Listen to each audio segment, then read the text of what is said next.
picture a palace. Not a royal palace with soldiers at the gate and a flag snapping in the wind, something stranger than that. Picture a palace built entirely for wanting things. 5 floors of glass and mahogany and electric light, stuffed floor to ceiling with silk gloves and silver hairbrushes, and perfume bottles shaped like swans.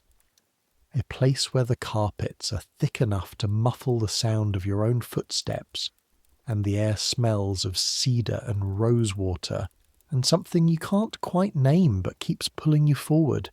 Deeper in, just one more counter, just one more display case. Now fill it with 400 women, young women mostly. Girls, some of them, barely 16. Standing behind those gleaming counters for 9 hours at a stretch, not allowed to sit, not allowed to eat, not allowed to speak to each other except about the merchandise. Standing with their spines held straight by regulation corsets, and their hands folded at their waists in the approved manner, and their faces arranged into expressions of pleasant, attentive, tireless service. Add the sound of 1,000 footsteps on parquet floors. Add the smell of damp wool coats and horse traffic on the street outside, and the faint chemical sweetness of the new aniline dyes they're using on silk scarves this season. Add the sound of cash register drawers slamming open and shut, one after another, the whole length of the ground floor like a percussion section playing a very fast piece. That's Hartley and Partners, Oxford Street, London, October 1906. The greatest shop in England, some say.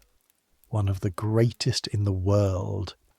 A place where a duchess might spend £400 on an afternoon's whim, and a clerk might earn £4 in a month serving her. A place where you could dress a queen in the morning and faint from hunger by the afternoon. A place where the front of the building is all marble and gold lettering and plate glass windows dressed by men who sleep 3 hours a night perfecting their art. And the back of the building is something else entirely, something the customers never see. The basement kitchens with their grease-slicked floors, the stockrooms stacked 8 feet high with boxes, the narrow iron staircases the girls use because they're not permitted on the main lifts, the dormitory on the 6th floor, above the selling floors, above everything, where 112 young women sleep 4 to a room in beds so close together you can hear your neighbour breathe. That's where you live, not in the glamour, in the machine that makes the glamour possible. We're going back there tonight, not as a shopper with a purse and an afternoon free, not as a tourist peering at the window displays. We're living it. We're behind the counter and under the counter, and after hours when the big brass doors have been locked and the last customer has gone and the gas lamps have been turned down, and Hartley and Partners finally become something else, something that belongs to the girls who work there, just for a few hours before the whole performance starts again. So, I make these history stories. Mostly I'm thinking about the people who get overlooked, the ones who held the whole thing up from underneath while everyone else was standing on top of them, perfectly comfortable, admiring the view. The shop girls of the Edwardian department store are a good example. Millions of words were written about what those stores looked like.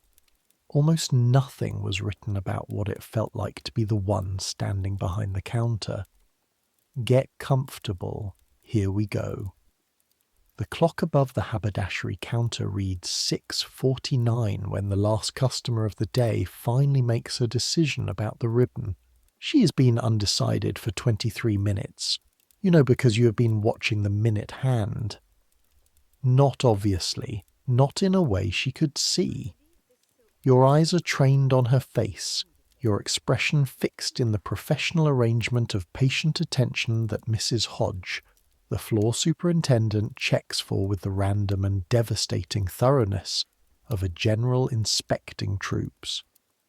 But inside your skull, behind your eyes, a different clock is running, one that counts the weight on the balls of your feet, the particular ache that has moved over the course of 9 hours from your heels to your calves to the small of your back, to a point somewhere between your shoulder blades that feels, right now, as though someone has been pressing a thumb there with steady increasing force since approximately 2 in the afternoon.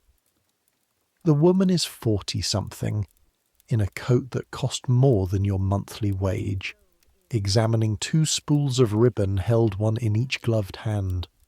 One is a pale gold, one is a green, the colour of moss after rain. She tilts them slightly, watching the light catch the weave. "Which do you think?" she says, to you, not really to you. The way people ask questions to shopgirls when they've already made their decision and just want someone to confirm it. "Both are very fine quality, ma'am," you say. Your voice comes out exactly right. Warm but not familiar, attentive but not pushy. The voice Mrs. Hodge has approved of. The gold would complement a cream or ivory trimming beautifully. The green would be unusual, memorable.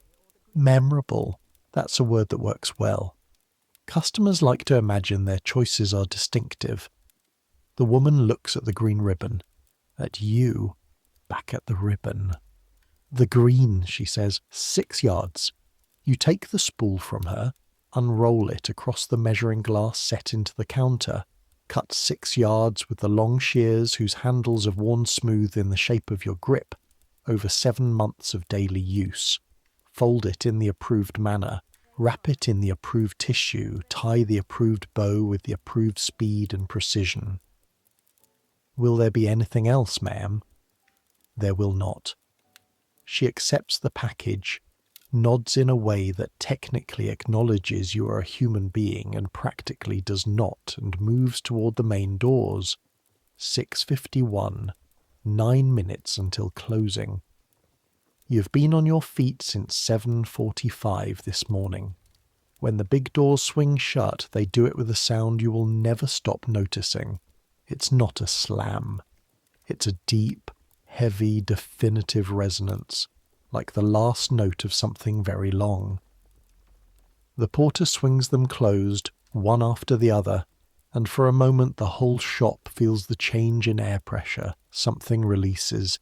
Something that has been held tight all day in 400 bodies begins, just barely, to soften. You let out a breath. You actually let out a breath, quietly, through your nose, the way you've learned to do it so it doesn't show. Then Mrs. Hodge comes round the corner. She's 52 years old, with a face like the prow of a small, determined ship, and a black dress so starched it makes a faint sound when she walks. She's been superintendent of the haberdashery and lace department for 11 years. She was a shop girl herself once. This is something she never mentions, and you are never supposed to mention either, as though the fact of it might somehow undermine her authority, which it doesn't. What it does is make her precise in a way that is sometimes terrifying, and occasionally, very occasionally, something like useful. Closing stock count, she says, not to you specifically, to the 4 of you remaining behind the haberdashery counters, ribbons and trimmings, then the thread cabinet, then the button drawers, all counts recorded before you go up. "Yes, Mrs. Hodge," you say, along with Clara on your left and Mabel 2 counters down, and little Annie at the end, who's been here 3 weeks and still looks vaguely frightened at all times. Mrs. Hodge moves on, her shoes on the parquet floor, gone. Clara waits exactly 2 seconds after the sound of those shoes disappears, then lets her shoulders drop about an inch. "Green ribbon," she says quietly. "Good choice." She was going to pick the gold. She was definitely going to pick the gold. How did you know the green would land? Her hat had green piping. She just wanted permission. Clara makes a small sound of appreciation. She's been here 4 years. She's 23. She knows every trick in the haberdashery department and a good number outside it. "Come on," she says. "Let's get the count done before Hodge comes back." This is the first transformation of the day. The moment the customers leave and the shop becomes briefly yours. It doesn't happen all at once. The electric lights on the selling floor don't go down immediately. The managers are still at their stations. The cash room is still working through the day's receipts. The porters are moving through the aisles with long-handled brushes, sweeping the floor, collecting the tissue paper and price tags and occasional lost gloves that mark the passage of afternoon shoppers. But the performance is over. The faces can relax slightly. The voices can drop from the professional pitch to something quieter and more human. You open the ribbon drawer beneath the counter and begin the count. Your hands do it automatically by now, the way hands do a thing they've done hundreds of times. You pull each spool, check the stock number against the ledger, replace it with the practiced tidiness that Mrs. Hodge requires. The ribbon drawer smells of sizing and something faintly sweet, a left-behind trace of the perfume of some customer who leaned over it earlier today. 11 spools of number 4 grosgrain in black. 12 should be 13. Someone bought one. You write it in the ledger. Your handwriting is better than it was when you arrived. The practice of keeping ledgers does that. Shapes your letters into something more deliberate. Your feet still hurt. Outside, on the street, you can just barely hear through the thick walls of the building. Oxford Street is still alive. Omnibuses, the clop of horses, the shout of a newspaper seller. The city running its evening shift, unbothered by what happens behind these locked doors. The button drawer takes longest. There are 47 varieties of button in the haberdashery department. Mother of pearl, bone, jet, metal, covered fabric, celluloid in colours ranging from ivory to black with everything between. Each type has its own small partitioned compartment, and each compartment must be counted by the dozen, logged, and any discrepancies noted in the ledger with an explanation. Missing buttons are taken seriously. Not because buttons are expensive, though some are. Because discrepancies in stock counts indicate either shoplifting or mistakes, and Hartley and Partners has a very clear position on both. 7 months ago, when you first arrived, the button count used to take you nearly 25 minutes. Now it takes 9. Your fingers have learned the compartments the way a pianist learns the keys. Without thinking, without looking down. Your name is Agnes Marsh.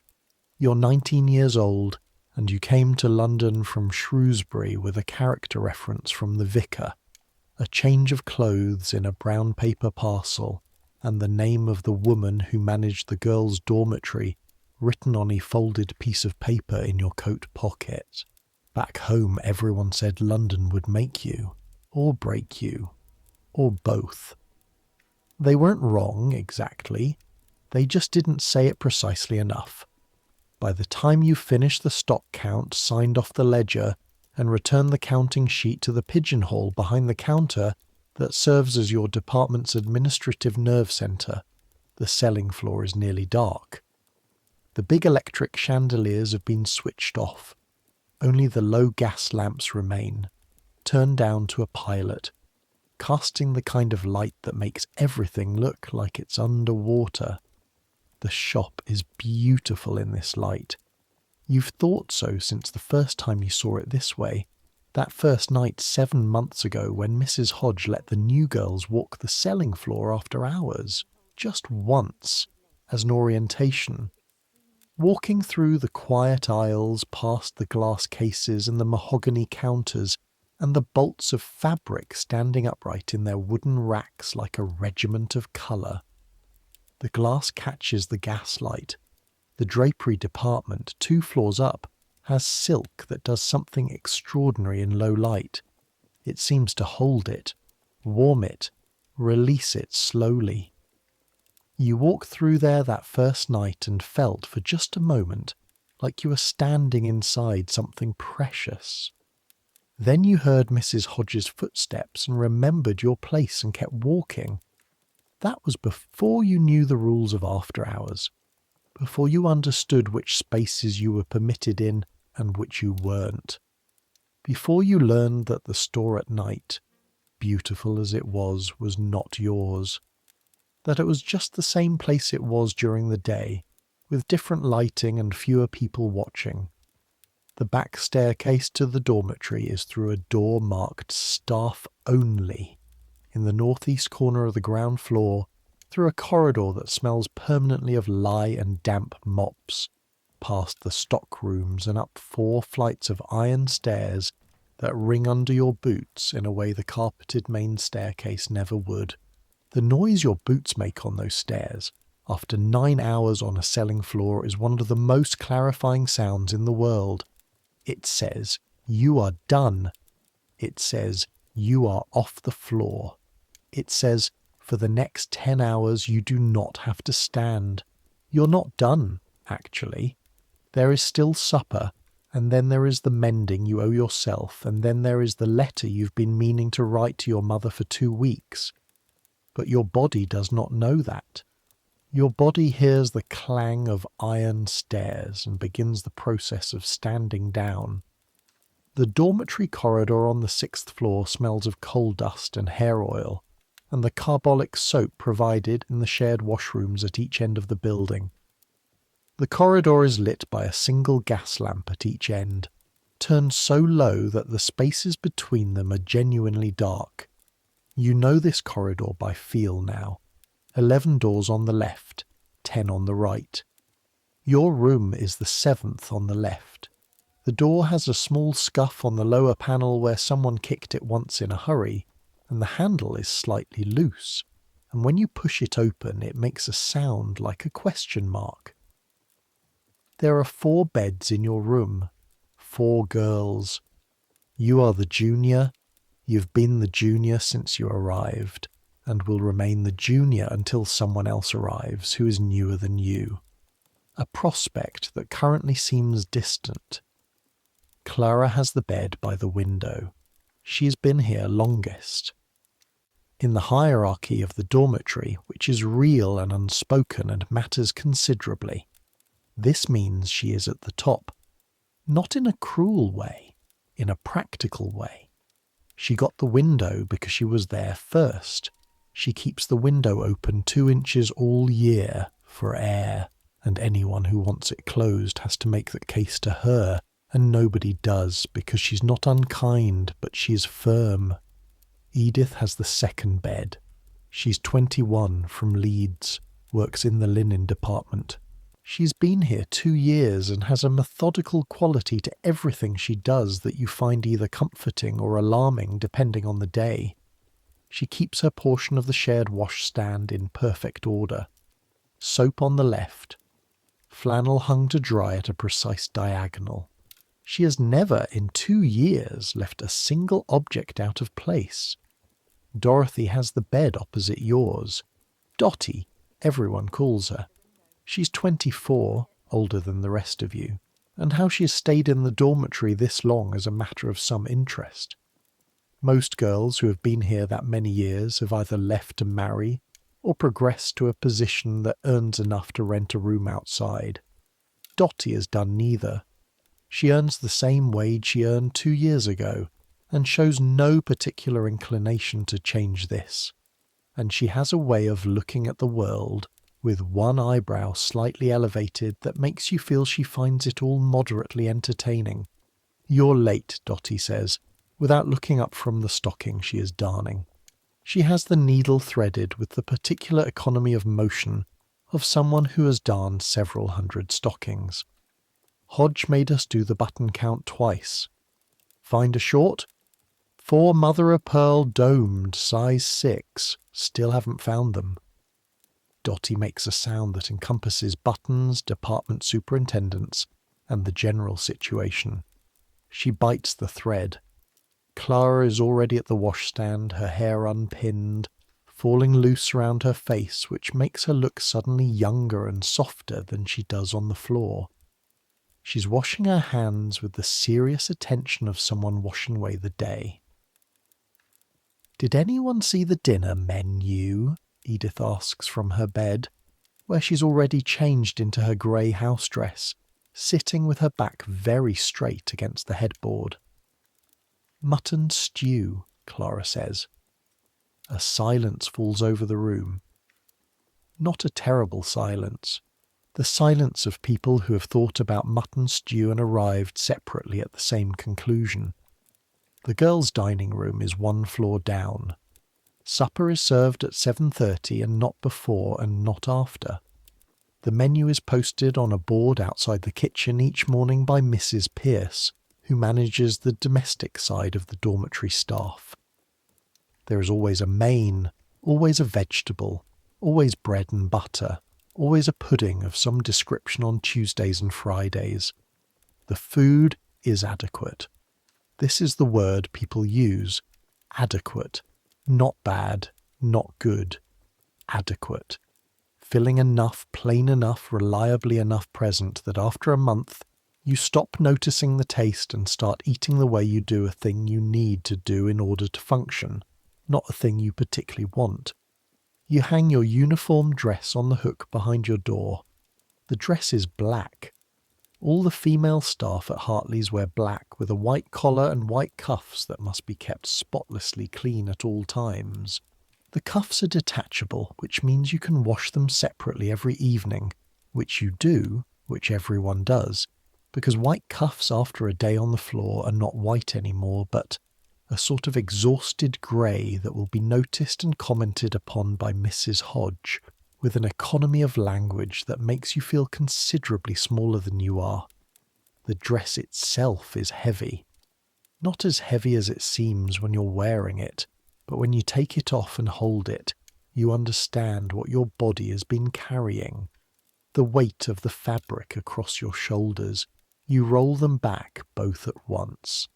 The pop of the joints is small and satisfying. Your feet, when you take your boots off, look like they belong to someone older. The boots are regulation too, black with small heels just high enough to add professional height without being impractical.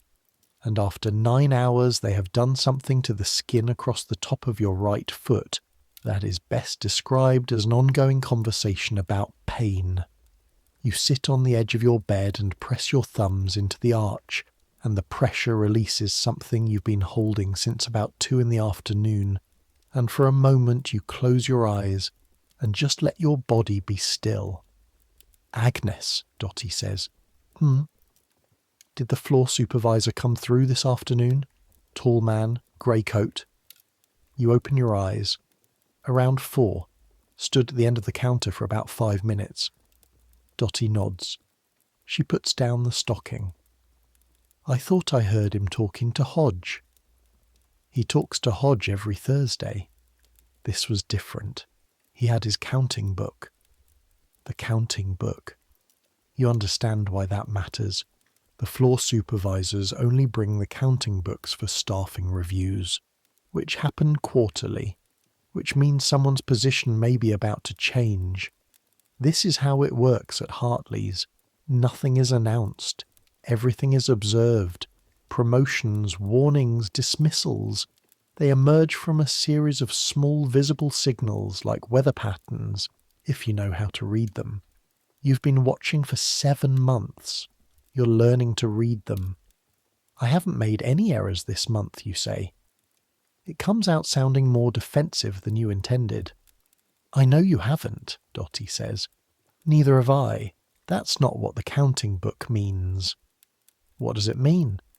She picks up the stocking again. "Could mean anything. Could mean Christmas stock review. Could mean the new department they're adding in the spring needs people. What new department? Haven't you heard? They're building out the 4th floor, adding a ready-to-wear section, ladies' blouses and skirts off the rack. Mr. Hartley's nephew has been to America, seen how they do things. Ready to wear. You let this settle. Every garment sold at Hartley's currently is either made to measure by the in-house dressmakers or selected from the stock of finished pieces provided by the major London and Paris houses. The haberdashery counter, your counter, exists partly because women buy the materials to make their own clothes or to trim the ones they have. Ready to wear changes the picture. Whether it changes it in your favour is less obvious. The supper bell rings. You pull the grey house dress over your head. Feel the particular relief of something that doesn't require a regulated posture, and follow the sound of feet in the corridor toward the stairs. The girls' dining room is smaller than the selling floor by about as much as you'd expect, and is lit by 4 gas brackets that cast a yellow light over 12 tables of 8. The tables are already full of girls you know, and girls you sort of know, and girls you've never spoken to from departments scattered across the building's 5 floors. There is a hierarchy here too, but it's softer than the one on the floor. Off-duty, the distinctions between departments matter less. What matters here is length of service, and which dormitory room you're in, and a dozen other things you've spent 7 months quietly learning. You sit with Clara and Dottie and Edith, as always, and there is a moment of collective quiet while the plates are served that feels, genuinely, like the first moment of actual rest in the entire day. The mutton stew is what mutton stew is. Tepid, slightly fatty, with a particular greyish quality that institutional mutton achieves regardless of whoever is doing the cooking. The bread is better. Bread is almost always better. You tear a piece and use it to push the stew around and try to find the bits that aren't gristle. Letter from home? Clara asks, looking at you. Not today. You were expecting one. I'm always expecting one. Your mother writes every 2 weeks, regular as the ledger counts. Her letters are practical and warm and contain exactly the kind of news that makes you feel the distance between Shrewsbury and London as a physical thing. Your brother has a cold. The garden came on well this September. Old Mrs. Fenwick from the church choir has died at last. The letters smell faintly of the lavender water your mother keeps in the linen cupboard, and after you've read them 3 or 4 times the smell is usually transferred to your fingers. You should write back, Clara says. I'm going to tonight. You said that 3 nights ago. Tonight I mean it.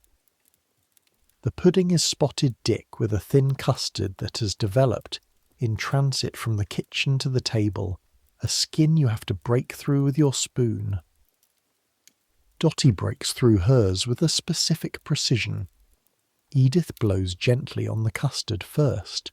Clara eats it as it is and doesn't comment. These are the textures of your life. Not just the selling, not just the customers, not just the counting and the rules and the shoes, the custard skin, the mutton gristle, the particular sound of iron stairs at the end of a day. The weight of your uniform hanging on the back of a door. You're 19 years old, and this is what your life feels like from the inside. After supper there is an hour that belongs to you, or almost belongs to you. Technically the dormitory rules permit recreation between 8 and 9:30, after which lights must be out. In practice, lights are rarely fully out by 9:30, but the rule is enforced at 10, and the distinction is significant, because at 10 Mrs. Pierce walks the corridor. You go back to the room, you sit on your bed, you take out the letter paper and the pen, and the small bottle of ink that lives in the drawer of the shared bedside table. Your drawer, you drew for it, the bottom left, and you write to your mother. The pen scratches at the paper in the quiet room. Outside the window, which Clara's opened its regulation 2 inches, the sound of London at night drifts up from 6 floors below. Not loud, not quiet, just present. The city existing at its nighttime pitch, which is lower than its daytime pitch but never actually stops. Your mother will want to know that you are eating well. You tell her you are eating well. This is true in the sense that you are eating regularly and adequately, and in the sense that you're not hungry in any meaningful way. Whether what you are eating is well, by any nutritional standard a reasonable person might apply, is a question you choose not to examine too closely. She will want to know that you are keeping safe. You tell her you are keeping safe. The store is very secure, you write, with doormen on all entrances at all times and a night watchman who makes rounds every 2 hours. This is also true.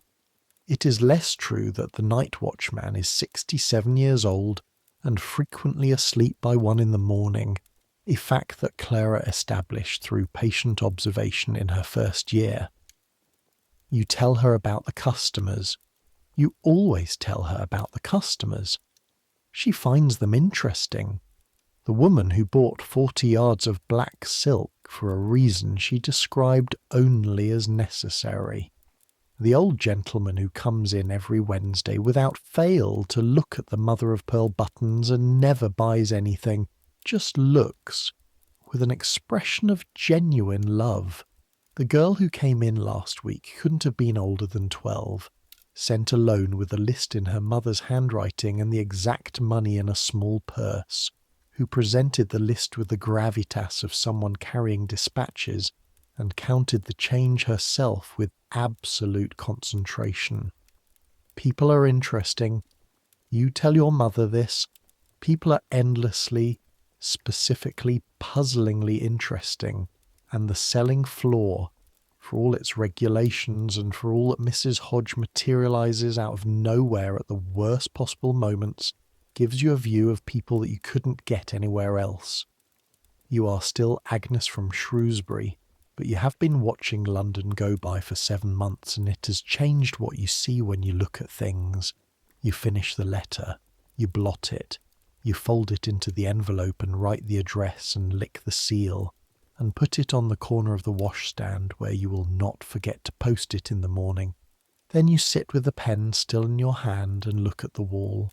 The wall of your room at Hartley's is painted a particular shade of institutional cream that can only be described as the colour of something that used to be white and has spent several years being indoors. There is a crack running diagonally from the upper corner of the window to a point about level with the mirror. The crack has been there since before you arrived. You have looked at it every night for 7 months. You know it well. Edith has already turned down her side lamp and is lying with her eyes closed, performing sleep with the same efficiency she brings to everything else. Clara is reading. She has the lamp turned toward her, a novel open on the blanket, her feet tucked under her in a posture that would horrify Mrs. Hodge. Clara reads quickly and without expression until something surprises her, at which point her eyebrows go up, and then she turns the page faster. She's been reading for 20 minutes and has already turned several pages fast. Dottie is at the window. She does this sometimes, just stands at the window and looks out at London for a while before bed. You've never asked her what she sees. It seems like a private thing. You look at the crack in the wall, and you think about the things that happened today, and about the things that will happen tomorrow, which will be almost identical, and about what that means. 7 months of almost identical days, and yet they haven't felt identical. Not from the inside. Each one has had its own particular texture, its own minor catastrophes and small mercies and moments of unexpected interest. The woman with the moss-green ribbon, the old man who loves buttons, the crack in the plaster that you know as well as your own handwriting. This is what living in a place does to you. It fills you with specific things. The night bell rings. 9:45, 15 minutes to lights out. You fold back your blanket, take off your house dress, put on the cotton nightgown that hangs on the hook beside your uniform.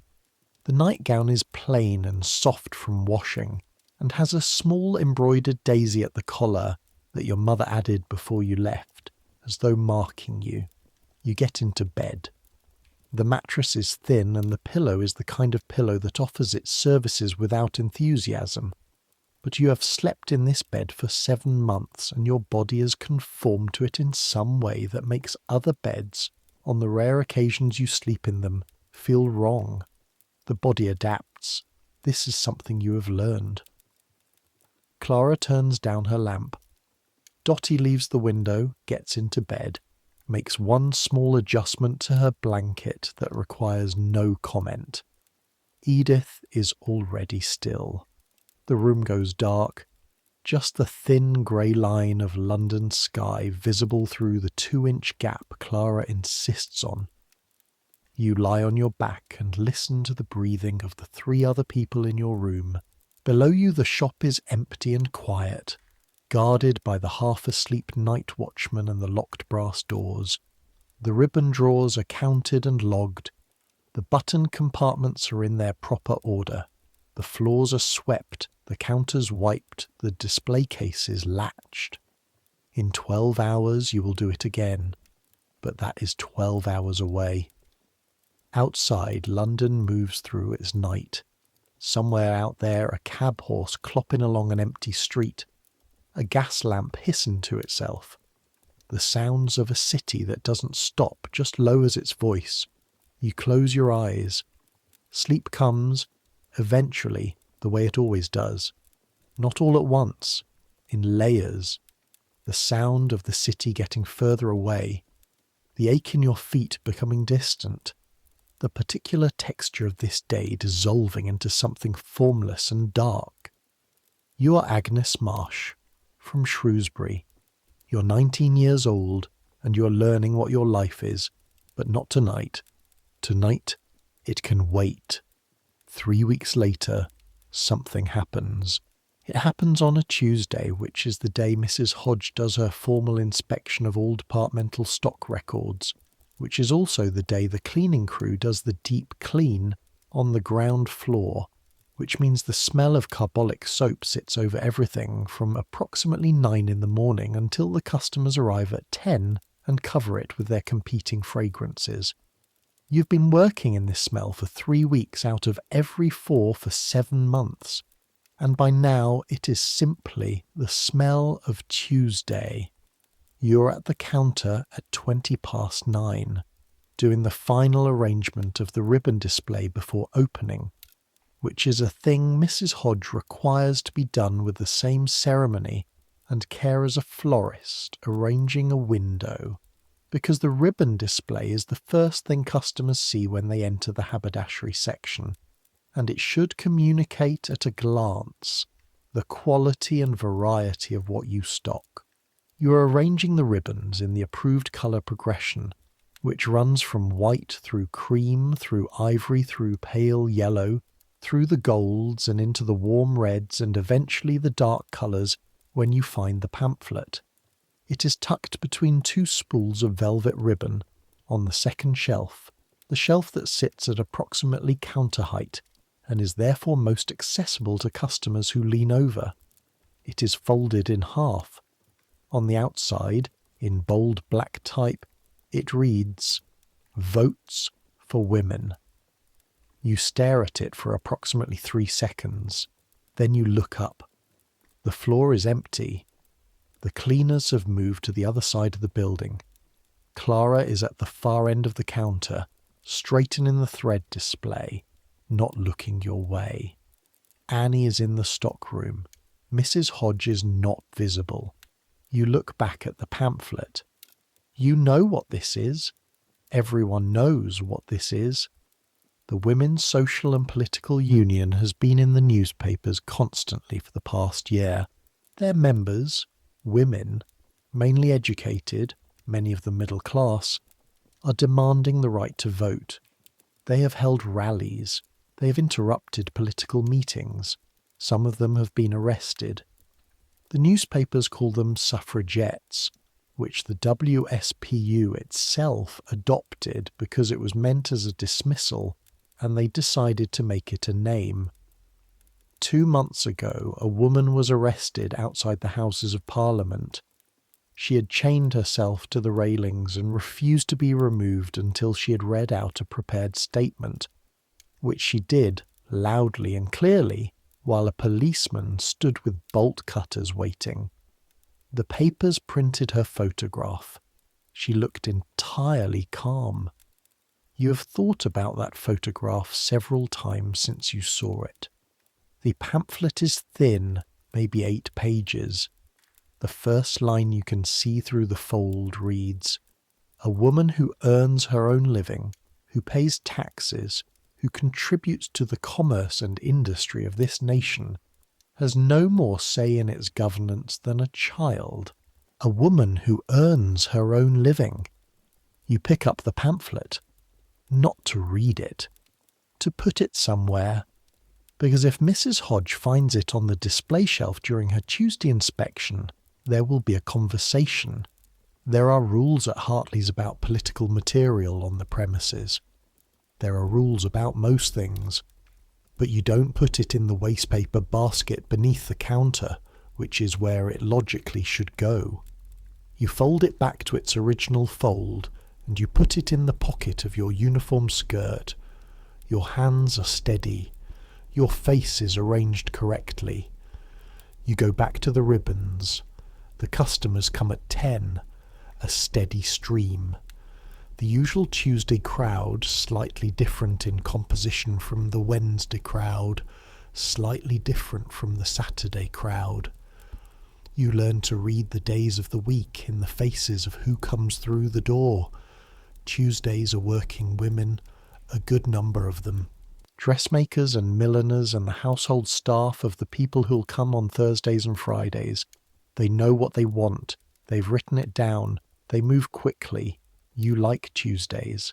At 11:30, the ribbon display is disturbed by a woman who takes out a spool to examine it, holds it for 4 minutes while deliberating, then puts it back in the wrong place and leaves without buying anything.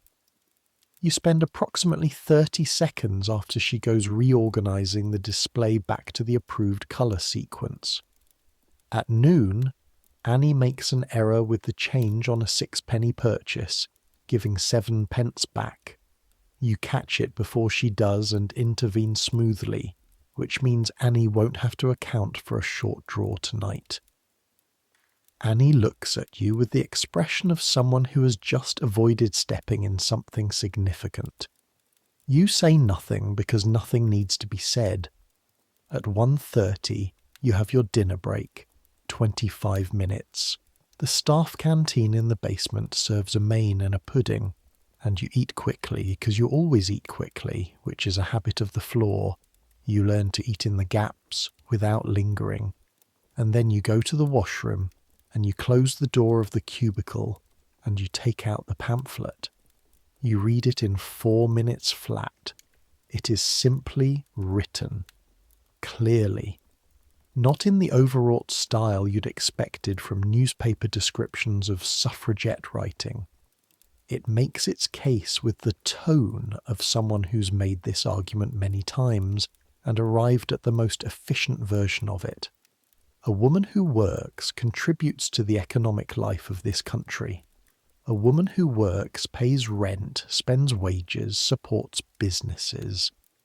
A woman who works is subject to every law of this nation and has no formal mechanism by which to influence those laws. This is not a point of political ideology. It is a point of basic logic. It gives a date and an address. A meeting. The following Wednesday evening, At a hall in Bloomsbury. You refold the pamphlet. You put it back in your pocket. You go back to the floor. Nothing happens that indicates anyone saw you.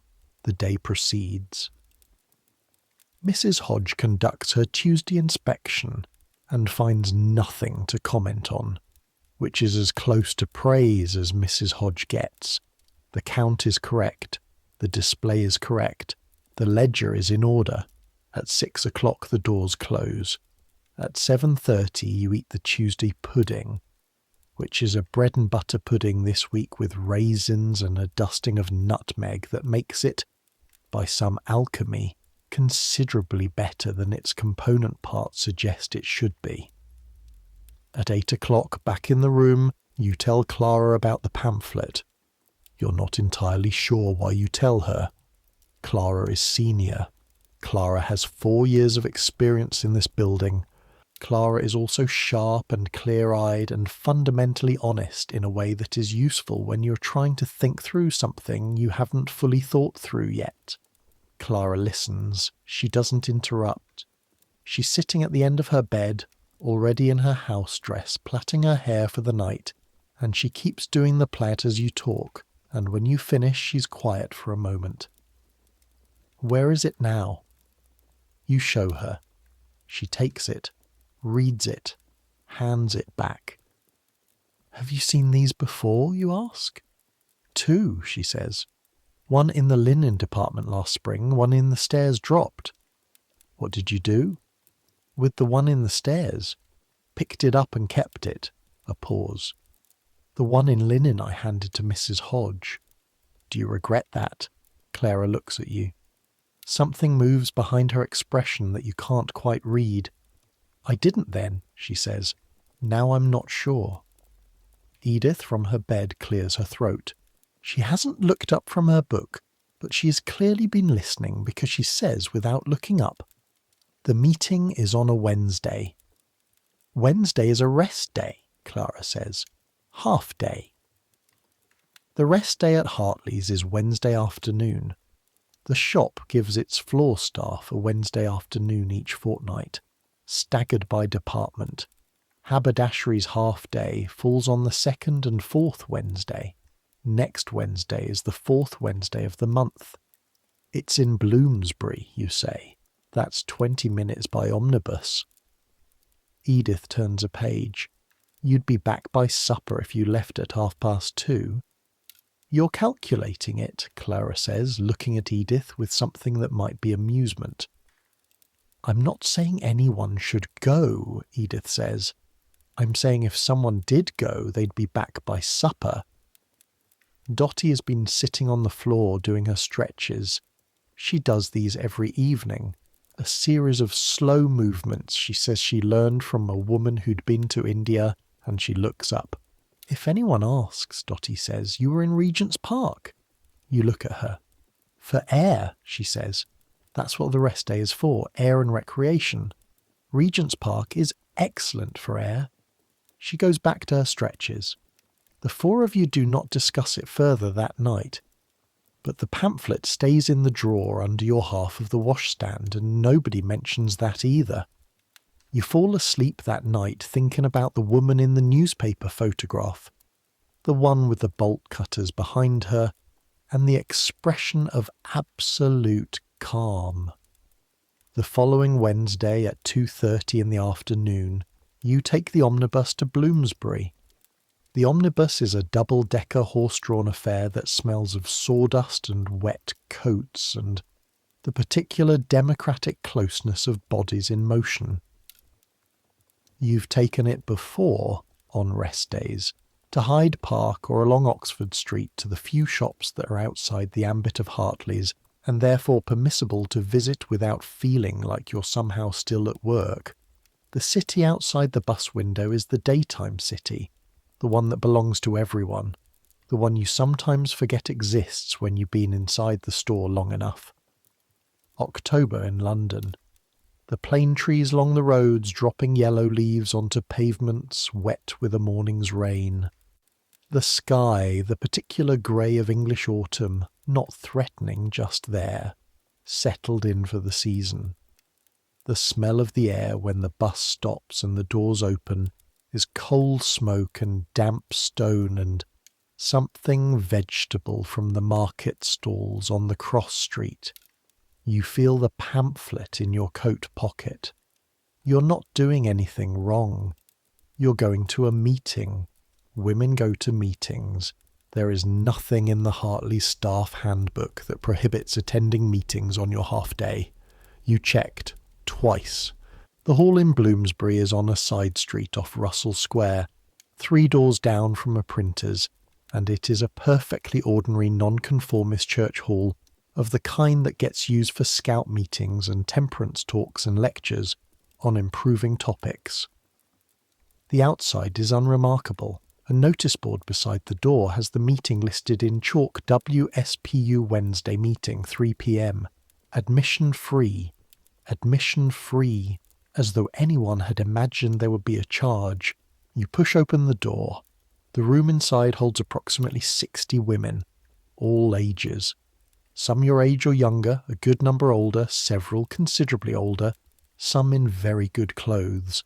The kind of clothes that suggest Oxford Street on the buying side rather than the serving side. Some in practical working dress not entirely unlike your own. A woman near the door is selling copies of the WSPU newspaper, Votes for Women, for a penny each. You buy one. You find a seat about halfway back, next to a woman in her 40s with the hands of someone who works with them and the posture of someone who has decided at some point not to be apologetic about that. The speaker is at the front of the room. She is perhaps 35 with dark red hair and the voice of someone who has trained herself to project without shouting. She's already mid-sentence when you sit down and you miss the opening, but you pick up the thread. And the argument that women are too emotional, too irrational, too easily swayed to be trusted with a vote is precisely the argument that has been used throughout history by those who benefit from the exclusion of other people to justify their own position. Applause, actual applause, which surprises you, though when you think about it, it shouldn't. These women have come here to hear this. They know why they're here. A woman who earns her own wages, the speaker continues, who supports herself, who in many cases supports others, who navigates the commercial and social structures of this country every day of her working life. She is not irrational. She's not easily swayed. She's been making rational decisions in difficult circumstances since the day she started work. The question is not whether she's capable of a vote. The question is why those who control the vote do not want her to have one. The woman beside you nods once, decisively, like a person checking a column of figures that comes out correctly. You think about Mrs. Hodge, about the counting book, about the way decisions are made about your life, your position, your wage, by people you rarely see and never consult. You think about the girl you were in Shrewsbury, who never imagined this specific thing but somehow always felt the shape of it, the particular kind of air that exists in rooms where you're expected to be useful but not particularly visible. You think about the pamphlet that said, "A woman who earns her own living has no more say than a child. You are earning your own living. Have been for 7 months. Have been, if you count the irregular work you did before London, the sewing alterations, the letters written for old Mrs. Fenwick who couldn't manage her own correspondence, since you were 16. The meeting lasts an hour and 15 minutes. There are 3 speakers. Questions from the floor, which several women ask with the directness of people who have practiced asking questions, in rooms where questions were not always welcome. A woman 2 rows in front of you asks about the parliamentary bill introduced last year and defeated. The answer is patient and technical and slightly grim. The political machinery is working against them. They know it. They are not pretending otherwise. Then what do we do? The woman asks, not despair in her voice, practicality. We're already doing it, the speaker says. Every woman in this room, by being here, is doing it. Every woman who tells someone what she heard here tonight is doing it. Every woman who refuses to accept that her daily labour and intelligence entitle her to nothing in the political life of this country is doing it. It is slow. It is supposed to be slow. The people who benefit from keeping things as they are have arranged things to be slow. That does not mean we stop. The woman in front nods. You nod. Afterwards, outside on the pavement in the yellow October light, with the newspaper folded in your pocket and the slight tilted feeling of having heard things that are rearranging themselves inside you, you stand for a moment and just breathe the Bloomsbury air. The woman who sat next to you comes out after you, pulling on her gloves. First time, she says, not unkindly. Yes. What do? Shopgirl, haberdashery. Ah, she finishes the second glove. Hartley's? You've got that look. What look is that? She considers. Like someone who spent a long time standing up perfectly straight. You laugh. It comes out a bit unexpectedly, a real laugh, and she smiles at it. I'm a compositor, she says. 10 years at a printing house in Clerkenwell. They don't let women set type in the compositing room. Officially because the machines are too heavy. Unofficially because the men in the union don't want us. A brief pause. I set type anyway. In the evenings, at a press that doesn't care about the men's union. She says it with such complete matter-of-factness, like someone describing a route home. I'm Agnes, you say. Catherine, she says. Come back next Wednesday if you can. The guest speaker is better than today's. And there's tea. She walks off down the street at a pace that suggests she has somewhere to be, and you watch her go for a moment, and then you take the omnibus back to Oxford Street. You're back in time for supper. The main is a boiled ham with a mustard sauce that is better than it sounds, and you eat all of it, and the pudding, and you drink 2 cups of tea. Well, says Dotty when you're back in the room. Well, you say, and you take out the Votes for Women newspaper and put it on the bed, and all 4 of you lean in to look at it in the lamplight, and nobody says anything for a minute, and then Clara picks it up and starts to read. The newspaper stays in the drawer with the pamphlet. This is not something that's been discussed or agreed. It's simply where it ends up. The drawer that holds your ink bottle and your letter paper and the small photograph of your mother and father taken at a studio in Shrewsbury 2 Christmases ago, the things that matter to you, the specific accumulated objects of a life. November arrives with rain, not occasional rain, constant, grey, soaking rain that makes Oxford Street a river of umbrellas and turns the space between the pavement and the omnibus step into something you negotiate every morning as a specific logistical challenge. The customers come in from the wet, trailing, damp wool coats and shaking their umbrellas in the entrance hall in a way that Mrs. Hodge finds personally offensive, which means she spends the first half hour of every wet morning slightly more terrible than usual. Your feet are dry, which is something. The regulation boots are well made and Hartley's provides them, and this is, you've decided, one of the genuine material advantages of your situation. Not all shop girls in London are so lucky. There are girls working in smaller shops who provide their own boots, who buy the cheapest they can find, who spend their working days with wet feet from October to March, because leather of that quality doesn't keep the wet out. You know this because of the Wednesday meetings, which you have now attended 4 times, and which have given you a considerably more detailed understanding of the lives of working women in London than 7 months on the Hartley's floor had managed by itself. The women who come to the meetings are various. That is the word you keep coming back to. Various. Different occupations, different boroughs, different circumstances. Laundresses, factory workers, teachers, nurses, clerks.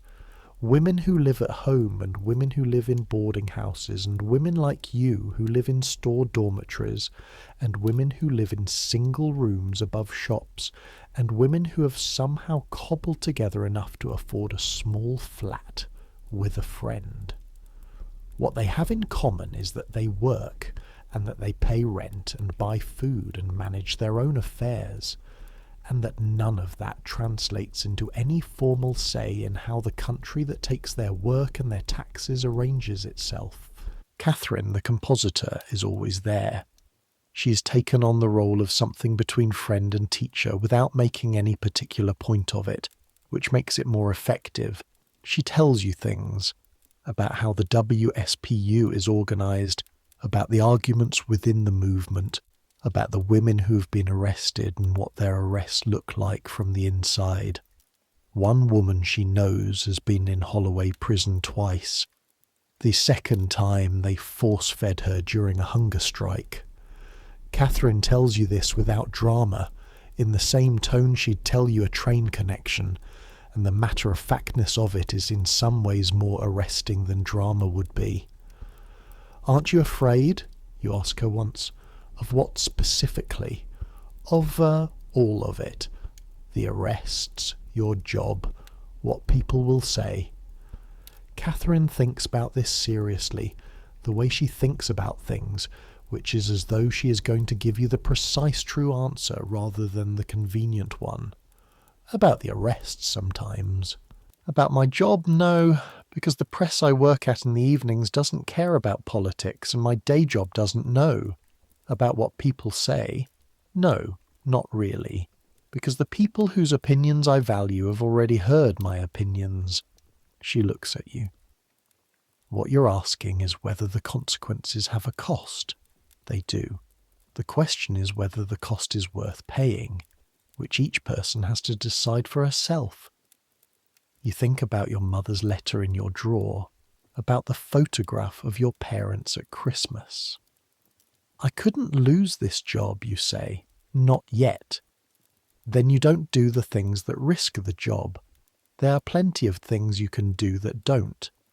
A pause. You come to meetings. You tell people what you heard. You write letters if you can write well. You think. That counts. You can write well. Your letters to your mother are proof of that. And Mrs. Hodges' comment on your ledger work, which was that the notation was exceptionally clear, is a different kind of proof. The following week you write a letter to your local MP about women's suffrage. You write it on a Sunday afternoon, in your best hand, on plain paper, with arguments that you have been assembling from the meetings and from the newspapers, and from your own specific experience. You argue for the basic logic of it. You argue from where you stand. You do not know if anyone reads it. But you seal it and post it on your way to the counter on Monday morning, and something about having done it makes the day feel slightly different. The rain continues through the rest of November. The selling floor gets its first Christmas stock in mid-month. An additional display case near the entrance with gift ribbons and festive trimmings, the arrival of which means you spend 2 full days rearranging the entire haberdashery floor to accommodate the seasonal expansion. Mrs. Hodge is more demanding than usual. The standard of the displays goes up. Everything becomes slightly more everything. This is your first Christmas season at Hartley's. Clara has warned you. Christmas at Hartley's, she said, back in September when she could see it coming on the horizon, is not like Christmas anywhere else. It is more like Christmas's larger, louder, significantly more exhausting cousin who visits for 6 weeks and takes over the entire house. She wasn't wrong. By the 1st of December the shop is transformed, not just in the seasonal display department but everywhere, in the air pressure of the building itself, more customers, more purchases per customer, more decisions to be made about ribbon colours and button sizes and what looks best with what, and more of these decisions communicated to you with the urgency of people who have left their gift shopping too late and are now experiencing this as a personal crisis. Your feet learn to hurt in a new way, not the deep bone-tired ache of a regular November Thursday, but something sharper and more insistent, born of standing still during the longer rushes, the moments when the counter is 3 people deep and you can't even shift your weight without stepping on someone. You eat more at supper. Your body is burning through it. The bread and butter disappears faster, and you request second helpings of the pudding when they're available, which earns you a look from Edith, who is still eating with the portion control of someone who has decided that her relationship with food should be primarily theoretical. "Your body is working," Dottie says when she sees you on the bread. "Feed it." You feed it. The nights are colder now. The 2-inch gap in the window that Clara insists on feels different in December than it did in September. The air coming through is sharp, with a particular quality of London winter air that is cold and smoky and slightly mineral, like breathing something that has been used before. You have 3 blankets now. The third one is a wool thing that Dottie produced from somewhere, saying she had a spare, and the matter-of-fact generosity of this act is the kind of thing you add to your understanding of Dottie, who is not someone who explains herself, but who acts in ways that occasionally surprise you with their practical kindness. The dormitory at night in December has its own sound. The building settles more. The pipes speak more. The girls in the other rooms move differently, more quickly to get into bed, less lingering in the washrooms, which are cold enough in the mornings that washing your face requires a certain determination. You crack the ice in the basin one morning and think of something you read in the meeting newspaper about women who did laundry work, who stood in water up to their elbows for 12-hour days in buildings not much better heated than yours, and the thought puts the cold basin into a frame that makes you stop complaining about it, at least internally. The stockroom incident happens on a Thursday in the second week of December. You're sent to the stockroom at 3 in the afternoon to retrieve 6 spools of number 8 tartan ribbon for a customer who has ordered them in advance and is collecting. The stockroom on the ground floor is behind the haberdashery section. Through the staff door, a long, narrow room lit by 2 high windows and 2 gas brackets, lined floor to ceiling with shelves of stock, organised by department code, and then by product code, and then by colour. The organisation system was designed by someone who understood stock management. It works when people follow it. Sometimes people don't follow it. You find 5 of the 6 spools exactly where they should be. The 6th spool is not on its shelf. You check the adjacent shelves. You check the shelf above and the shelf below. You check the front of the shelf in case it's been pushed back behind another item. It's not there. You're pulling out the boxes on the shelf to see if it's fallen behind when you hear the stockroom door open. You look up. It's a young man you don't recognise. He's carrying a box of what looks like hosiery stock, and he stops when he sees you, and for a moment you both just look at each other. He's not a floor staff. The floor staff wear black. He's wearing the brown coat of the delivery and stock movement team, the ones who shift goods between the warehouse and the floors. He looks about your age, maybe a year older. He has paint-stained fingers and a small cut above his right eyebrow that is at the particular stage of healing that makes it look worse than it is. "Haberdashery?" he asks. "Yes, number 8 tartan, red and green, looking for a missing spool." "Spool?" He sets down the box and looks at the shelf. They moved this section last week, seasonal stock reorganisation. The tartan's been put with the Christmas trimmings over here. He crosses to the far wall, to a section you haven't been using, and there, filed under C for Christmas rather than T for tartan, which makes a kind of sense, and also makes absolutely no sense at all, is the 6th spool. "Thank you," you say. "They didn't tell anyone about the reorganisation," he says. "They never do. Just move things and expect everyone to know." "Is that a regular occurrence?" "Fairly regular, yeah." He picks up his box of hosiery. "They'll put it back in the right place in January when Christmas is over. Happens every year," Clara says. "You know Clara?" "She worked with my aunt in the linen department before my aunt left." A pause.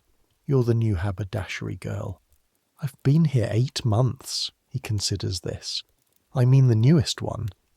"Yes, all right, that's true. I'm Thomas," he says. "Delivery and stock, 3rd floor and basement mostly." "Agnes, haberdashery."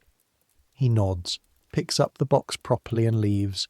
The whole exchange has taken approximately 90 seconds.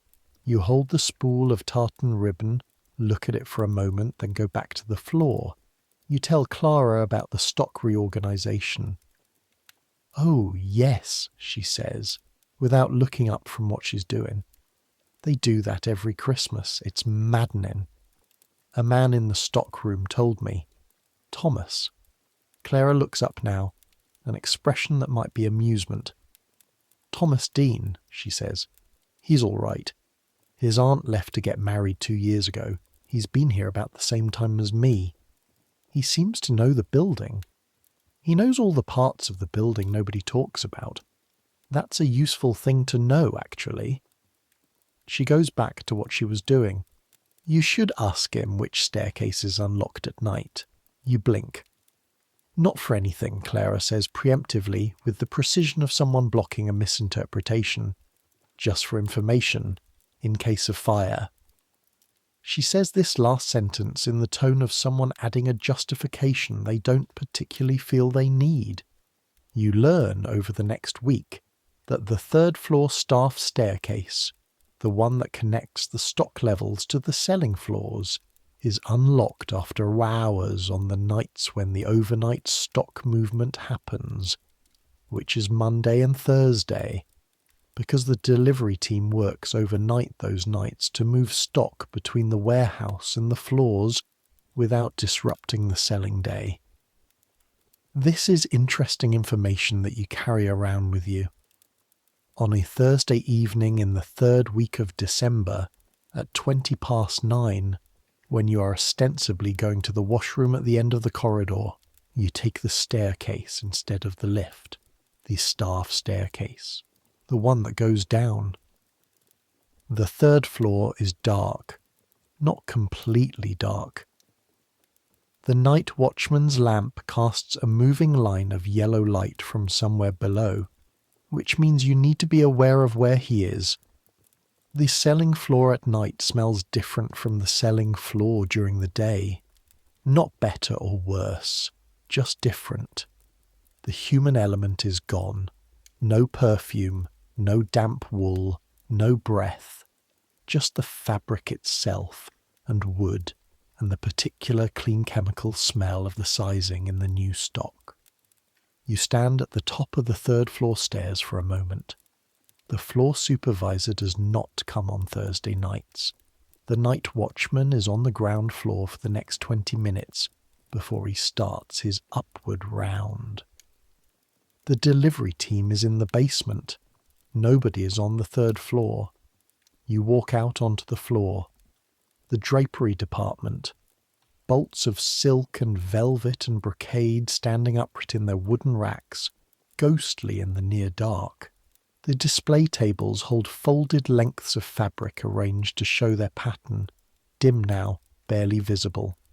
The glass cases of accessories, just reflections of dim light. You walk slowly, not because you need to, because the space invites it. This is the place you walked through on your first night, the night of orientation. The night you looked at the silk and felt for a moment like you were inside something precious. You still feel it. There's a bolt of midnight blue velvet in the rack nearest to you. You reach out and touch it. Run your fingers along the edge of the cloth. The pile of velvet in the direction of its nap is impossibly soft, like touching something that isn't quite solid, like the opposite of everything that hurts. You stand there in the dark drapery department with your hand on a bolt of midnight blue velvet, and you think, this is the store I work in. This is the thing I am part of. And by day it belongs to people with money who come here to spend it on things, which is fine. That's what stores are for. But right now, at 9:25 on a Thursday evening, with the night watchman 2 floors below and the delivery team in the basement, it belongs to nobody. Which means, just for this minute, it belongs to you. You stay for 3 minutes. No more than that. You walk the length of the drapery floor slowly, touching nothing else, just looking. The bolts of fabric, like a sleeping army. The emptiness of the floor, which during the day you can never really see because it's always full of people and their movements. Then you go back up the staircase and back to the dormitory corridor and to the washroom you are ostensibly visiting. And when you come back to the room, Clara looks up from her book, and you say nothing, and she says nothing, and that is that. But you dream that night of fabric in the dark, of walking through it, of the weight and texture of it, of the fact that things can be beautiful whether anyone is looking or not. Christmas Eve, the shop closes at 5. 1 hour earlier than usual, which the customers have been protesting for 3 days. Not the closing hour itself, but the implication of it. The suggestion that there is an end to the availability of the service they require. On Christmas Day, the shop is fully closed. There are no customers, no counter duties, no Mrs. Hodge, no ledgers. The dormitory girls are permitted to leave the premises from 9 in the morning to 9 in the evening. Most girls go somewhere. Family, if they have family in reach, friends. Some go to church services, several of them, filling the morning with that purpose. A few have invitations to homes in the suburbs, distant relatives or old schoolmates who have moved to places with gardens and Christmas trees with proper roots still in them. You go to the Christmas service at St. Giles in the Fields, which is walking distance and which you found in September, because it's on the route from the omnibus stop to the hall in Bloomsbury, and you noticed it was the kind of church that doesn't ask for documentation before it lets you in. This service is full. The voices in the nave make the kind of sound that old buildings seem to be designed for, like the stone itself is adding a harmonic. The candles along the altar create the particular quality of light that makes every face look like a painting. You think about Shrewsbury, your mother's voice on Christmas mornings, the smell of her kitchen with the goose in the oven from 6 in the morning on, your father reading the newspaper with the same dogged morning attention he gave every newspaper, regardless of the day. You write them a letter that afternoon, a good one, longer than your usual letters. You tell them about the store at Christmas, the decorations, the rush, the particular beautiful chaos of it. You tell them about the meeting in Bloomsbury, carefully, in terms you hope communicate what it meant without alarming them, which requires some navigation. You tell them about the midnight velvet. You tell them you're doing all right, which you are. More than all right, probably, though it is the kind of more than all right that is built of small things and takes time to notice. January arrives. It arrives, as January does in London, without ceremony and with sustained cold. The particular January cold that settles in around the 3rd or 4th of the month, once the brief bright energy of the new year has burned off, and reveals itself as simply winter continued. The streets are the colour of old pewter. The sky is the colour of the street. The shop after Christmas is different, quieter. The seasonal stock is being rotated out, which means 2 full days of stock movement and reorganisation that you now know to navigate because Thomas told you about the system. The Christmas trimmings go back into their storage boxes, the seasonal displays are replaced with the regular ones, the floor returns to its working configuration. The returning of things to their proper places is oddly satisfying. You didn't expect to find it satisfying.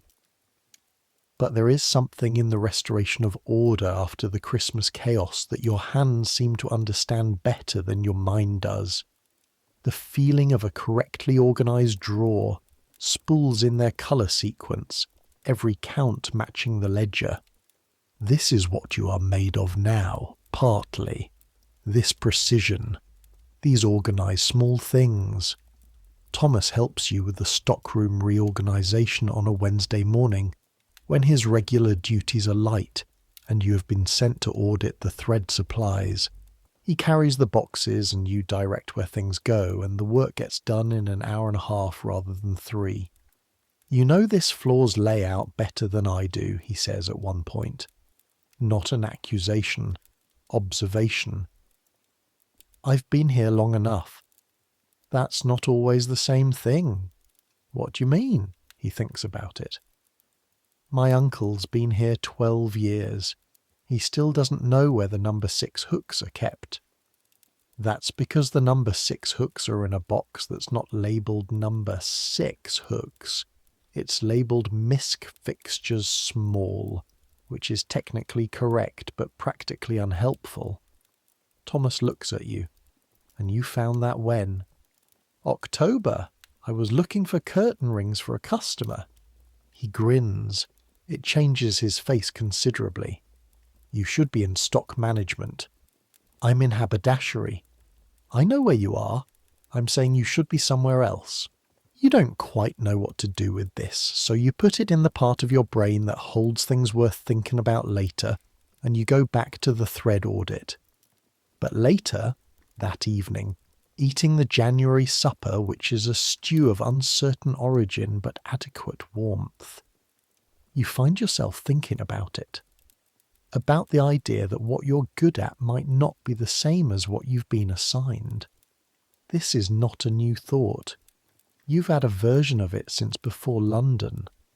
But it feels different here, said out loud, by someone who has no reason to flatter you. In February, the floor supervisor does something unexpected. He calls you into the small office beside the main staircase on a Tuesday morning before opening, and he sits behind a desk with the counting book open in front of him, and he tells you that you are being considered for a position as senior counter assistant in haberdashery. You're not sure what expression is on your face. You control it quickly. The position would involve supervising the junior girls when Mrs. Hodge is engaged elsewhere, he says. It would involve an increase of 4 shillings per month. 4 shillings per month. You're currently earning 14 shillings per month, which is the starting rate for haberdashery counter girls. 4 shillings would bring you to 18, which is the rate at which you could, if you were careful, begin to save meaningfully towards something beyond the dormitory. You would remain on the same counter, he continues. The duties are broadly similar. The increase reflects the additional responsibility. You say, I would be grateful for the opportunity, sir, which is the approved phrasing, which you use, which is also, in this case, what you actually mean, and the two aligning is its own small satisfaction. Good, he says. Mrs. Hodge concurs with the recommendation. You'll start in the new role from Monday. He makes a note in the counting book. The meeting is over. You go back to the floor. Clara knows before you've reached the counter. She has a way of reading the floor supervisor's body language, the way he closes the counting book, the slight release in his shoulders after a satisfactory conversation, That gives her information before you've had time to think of how to say it. "Well done," she says simply. Then, 4 shillings? 4 shillings. Good. You've been worth it for months. Annie looks at you with a complicated expression that contains, in roughly equal parts, admiration and the particular anxiety of someone who is now going to be supervised by a person who is only 5 months older than she is. You give her what you hope is a reassuring look. She attempts to return it. The promotion changes things in small ways. The most immediate change is that Mrs. Hodge stands to your right rather than over your shoulder. The territorial shift is maybe 2 feet, but in the geography of the selling floor, where 2 feet can be the difference between having a superior visible and having her watching you, 2 feet matters. The second change is money. Actual physical additional money, which arrives in your pay envelope at the end of the first week and which you hold in your hand for a moment longer than is strictly necessary before putting it away. You write to your mother about the promotion. You don't mention the exact amount because money in letters is complicated, but you tell her you've been recognized for your work and will be earning more. She writes back by return post, and her letter is short because she's not a long letter writer when she is happy. And she says she knew you would do well, and she says your father is proud even though he didn't say so, and she says she hopes you're eating properly. You are eating properly. In March, you attend your first large WSPU march. This is not a small thing. The Wednesday meetings are one category of involvement. Walking through central London in a procession of women carrying banners is a different category. The meetings are interior. They happen in halls. They are attended by women who have already decided something. The march is exterior. It happens in public. It is visible. Catherine invites you, directly, in person, after the February meeting. She says there will be hundreds of women. She says it will be peaceful. She says the purpose is visibility, not confrontation. Will there be any trouble? You ask. There's always the possibility. That's true of any public gathering, but we plan carefully and we've marched before without incident.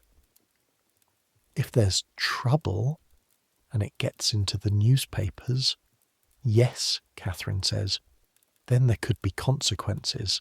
I won't pretend otherwise. You think about it for 3 days. You think about the woman in the newspaper photograph chained to the railings, entirely calm.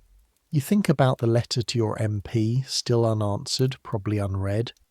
You think about what Catherine said about each person deciding for themselves whether the cost is worth paying. You think about 19 years of being told you are capable, and then being handed a very specific and limited set of things you are permitted to be capable at. You go. The march is on a Saturday, which is not a rest day, which means you have to ask for the afternoon off. This requires a reason. You give one that is adjacent to the truth, a prior commitment of a personal nature. Mrs. Hodge looks at you with the expression of a person who is technically obliged to take this at face value, and who is not entirely doing so. She approves the afternoon. You change into your Sunday clothes in the dormitory. Your Sunday dress is a deep blue serge, not extravagant, but good cloth, well made, with a fitted bodice that Dottie helped you alter for better fit in November. You pin your hair more carefully than usual. Clara watches you. Come, you say. I have a letter to write, she says. You could write it tomorrow. She looks at you for a moment. Then she stands up and puts down her sewing. I'll need my blue coat, she says. The two of you take the omnibus together. Neither of you speaks much on the bus. There isn't much to say. The city goes by outside the window. Ordinary Saturday afternoon London. People doing Saturday things. The meeting point for the march is in Trafalgar Square. When you come up from the omnibus stop and see the square, you stop walking for a moment. Women. Hundreds of them. More than hundreds. Standing in loose groups, arranging into lines, carrying banners on long poles that catch the March wind and pull at the arms of the women holding them. The colours of the WSPU are purple and green and white, and the banners make a long moving stripe of it against the grey London sky. Some of them are singing, a song you don't know yet. Clara takes in a breath beside you, not a gasp, just a breath, the kind that happens when you see something larger than you were expecting. Right, she says. You join them. The march goes up the Strand, along Fleet Street, past the legal district with its grey stone buildings and the pigeons that don't bother to move until you're nearly on top of them, past shops with their window displays, past pedestrians who stop to watch, some with interest, some with disapproval, a few with visible contempt, many with expressions you can't read. You carry a banner, not the large ones on poles, those require 2 people and considerable arm strength over any distance, but a handheld one, a piece of purple cloth with white letters spelling out "Women demand the vote." The cloth is slightly stiff, sized like a flag, and when the wind catches it, it requires adjustment. Walking in a crowd of several hundred women in the middle of London on a Saturday afternoon produces a particular kind of feeling that is difficult to describe. Not euphoria exactly. Not the specific excitement of doing something forbidden, because it isn't forbidden technically. Peaceful processions are permitted. More like clarity. The particular clarity of knowing what you think and being willing to put your body where you think it. A man on the pavement shouts something not complimentary. The woman 2 people ahead of you turns to look at him with an expression of such complete and effortless dismissal that he doesn't say anything further. Clara, beside you, has her chin raised by an angle that you've never seen her use on the selling floor. She looks like a different person, this same person, but from a different angle. You walk through Fleet Street down to the embankment along the river, the Thames on your left, grey and wide, moving under a sky that is beginning to soften toward evening. No arrests, no confrontation. The police observe from the sides, professionally, a man in blue at every corner with the carefully neutral expression of someone doing a job. None of them do anything but watch.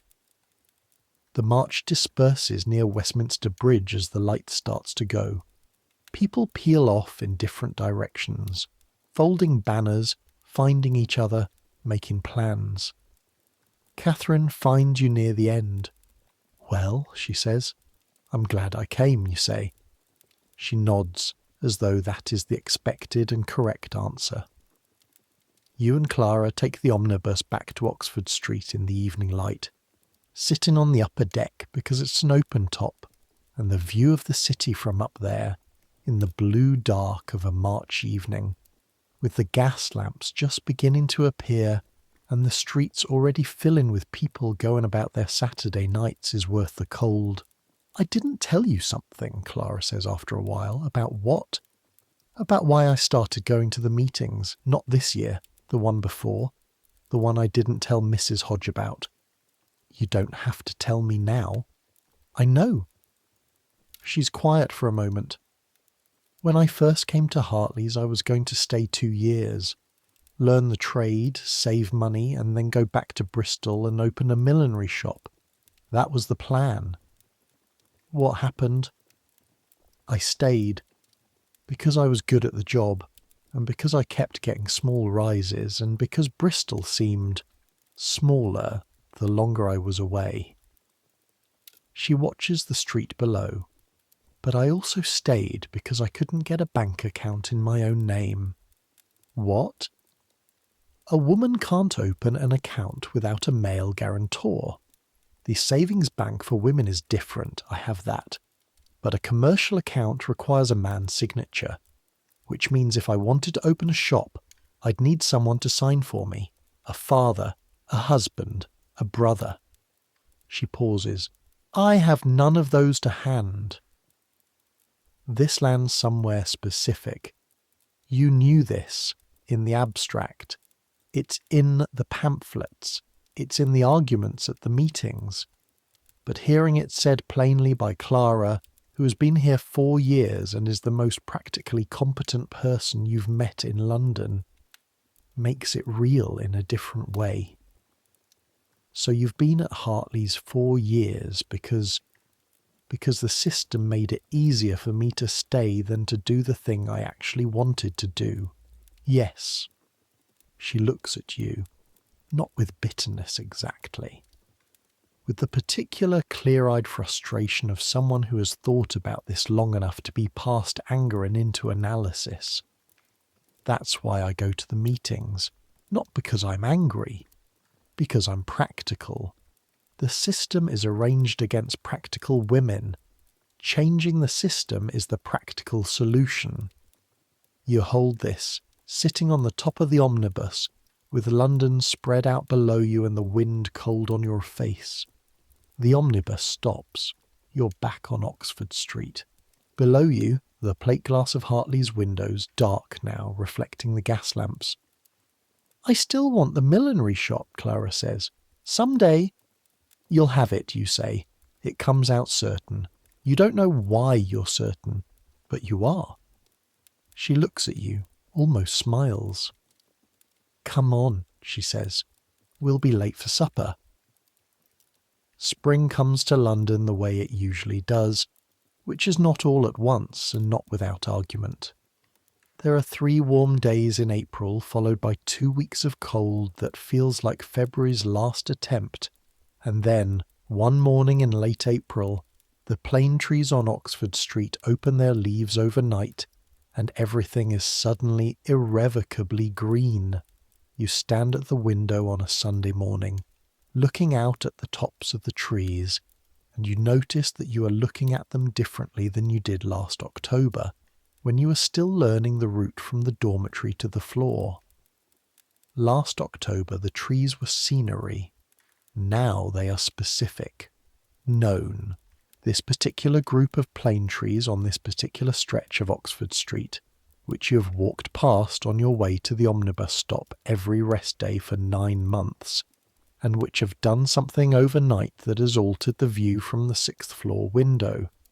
You're a person with 9 months of specific knowledge, 9 months of the weight of number 8 tartan ribbon spools, and the feel of velvet in the dark and the sound of iron stairs at the end of a long day.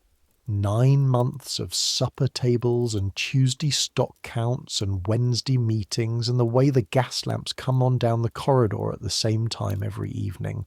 You are not from here. That hasn't changed. Your accent still places you, and there are things about London that you still encounter with the particular attention of someone who didn't grow up with them. But there is a difference between not being from somewhere and not belonging there, and you are beginning to understand that the two things are not the same. Mrs. Hodge calls you into her small supervisory office on the morning of the 1st of May. Mrs. Hodge's office is a room 3 feet wider than it needs to be to qualify as a cupboard, with a desk and 2 chairs and a filing cabinet and a window that looks into the stockroom. On the desk is the departmental ledger, which you have been contributing to for 9 months, and today there are 2 ledgers, the regular one and a larger one you don't recognise. Sit down, Marsh. She sits down herself, an unusual move. In 9 months, you have never seen Mrs. Hodge conduct a conversation sitting. You are aware that the 4th floor expansion is proceeding. Yes, Mrs. Hodge. The ready-to-wear department will require its own staff, counter assistants, a floor supervisor, a stockroom coordinator. She opens the larger ledger. You've been recommended for consideration as a senior counter assistant in the new department. This is a different recommendation from your current position, which I wish to be clear about. The new department will have different merchandise, different customers, different rhythms. It will also have more traffic. Oxford Street ready-to-wear will attract a category of customer that our current departments do not see in the same volume. Working women, you say. Something moves in Mrs. Hodges' expression, not quite surprise. Among others, yes, women who purchase finished garments rather than fabric and trimmings. The average transaction value will be lower, the volume will be higher. She looks at you. The work is different. I want you to think about it rather than accept on the spot. Is it promotion? The title is the same. The responsibility is comparable. The wage would increase by 2 shillings on account of the different working environment. 2 shillings on top of the 4 from February. That would be 20 shillings per month. Nearly half again what you started on. You should also know, Mrs. Hodge says, that the floor supervisor position for the new department has not been filled. If the department performs, the floor supervisor will be drawn from within. This is the most direct she has ever been with you. It has the quality of information that she has chosen precisely to give. You look at her. She looks back. When do you need my answer? By Thursday. You stand to leave. At the door, something makes you pause. Mrs. Hodge? How long did it take you to become floor superintendent? The question hangs there for a second, the sound of it slightly shocking to your own ears. You have asked her something personal. You have referenced the fact that she, too, was once where you are. There is a silence that could go several ways. Then Mrs. Hodge says, 7 years. From counter assistant? From stockroom, actually. A brief pause. Not everyone starts at the counter. Get back to the floor, Marsh. Yes, Mrs. Hodge. You go back to the floor. You stand at your counter. You sell ribbons. But inside, something is recalibrating. Something that is trying to understand what the shape of the next 7 years might look like. Not definitely, not certainly, but possibly. You tell Clara at lunch. She's quiet for a moment, in the way that means she is thinking carefully rather than thinking slowly. The new department will be harder, she says. More volume, less margin, more difficult customers. Difficult how?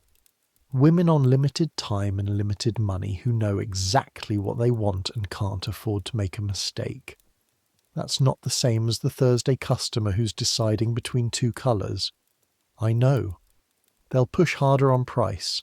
Some of them will try to return things. Some of them won't be treated the way you'd want to treat them by Hartley's management, because Hartley's management is going to have to figure out that this is a profitable category without already knowing how to manage it. I know. You should take it, she says, obviously. I know that too. Then why are you telling me? Because I wanted you to tell me it's the right decision. She picks up her fork. It's the right decision. Thank you. Don't thank me. Go back to work. You accept on Wednesday. The new department opens in June. It is called the Ready-to-Wear Rooms, which is a name that will be abbreviated immediately and permanently by every person in the building to simply the RTW, and the floor it occupies on the 4th level of Hartley's is the largest single selling space in the building, taking up the entire north side. The fitting out of the department takes 3 weeks. You are part of the setup team, which means you spend those 3 weeks in overalls, actual overalls, worn over your uniform, moving stock and organising displays and learning the geography of a floor you haven't spent time on before. The floor smells of new paint and sawdust. The display cases haven't been installed yet when you start. and the floor is a landscape of half-assembled fixtures and rolling racks of garments covered in canvas. Thomas is on the setup crew for the structural work, and you work alongside each other for 3 days putting together the hanging racks that will hold the blouses. You really know what you're doing, he says, on the second day, watching you figure out the locking mechanism on a rack that has been assembled with one bracket reversed. The instruction sheet is just wrong, you say, fixing it. The bracket faces the other way. He takes the sheet, looks at the bracket. Oh, someone put them together at the factory and didn't reverse the instructions. You figured that out in about 30 seconds. I've been looking at fabric fittings for 9 months. I've been looking at building fittings for 2 years and I didn't figure that out. Different fittings, you say. Hand me the wrench. He hands you the wrench. The RTW opens on the first Monday in June. The advertising has been in the newspapers for 2 weeks. Hartley's ready-to-wear rooms.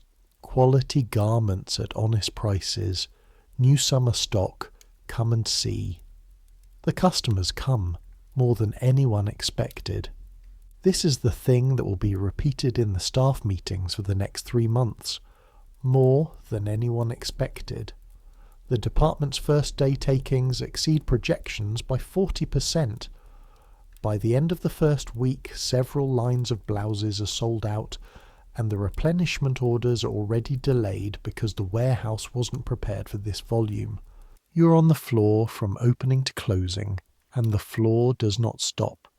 Clara was right about the customers. They are different.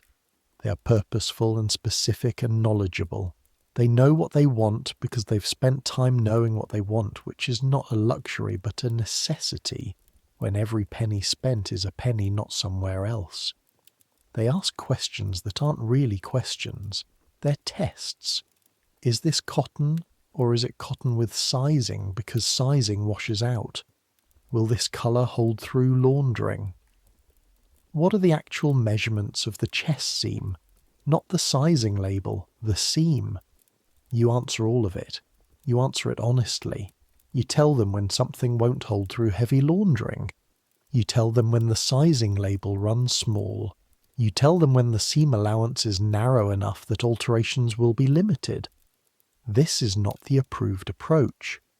The approved approach is to present the merchandise favourably, but you have noticed in the first 3 days that the customers who get honest answers come back, and they bring other women, and those women come back.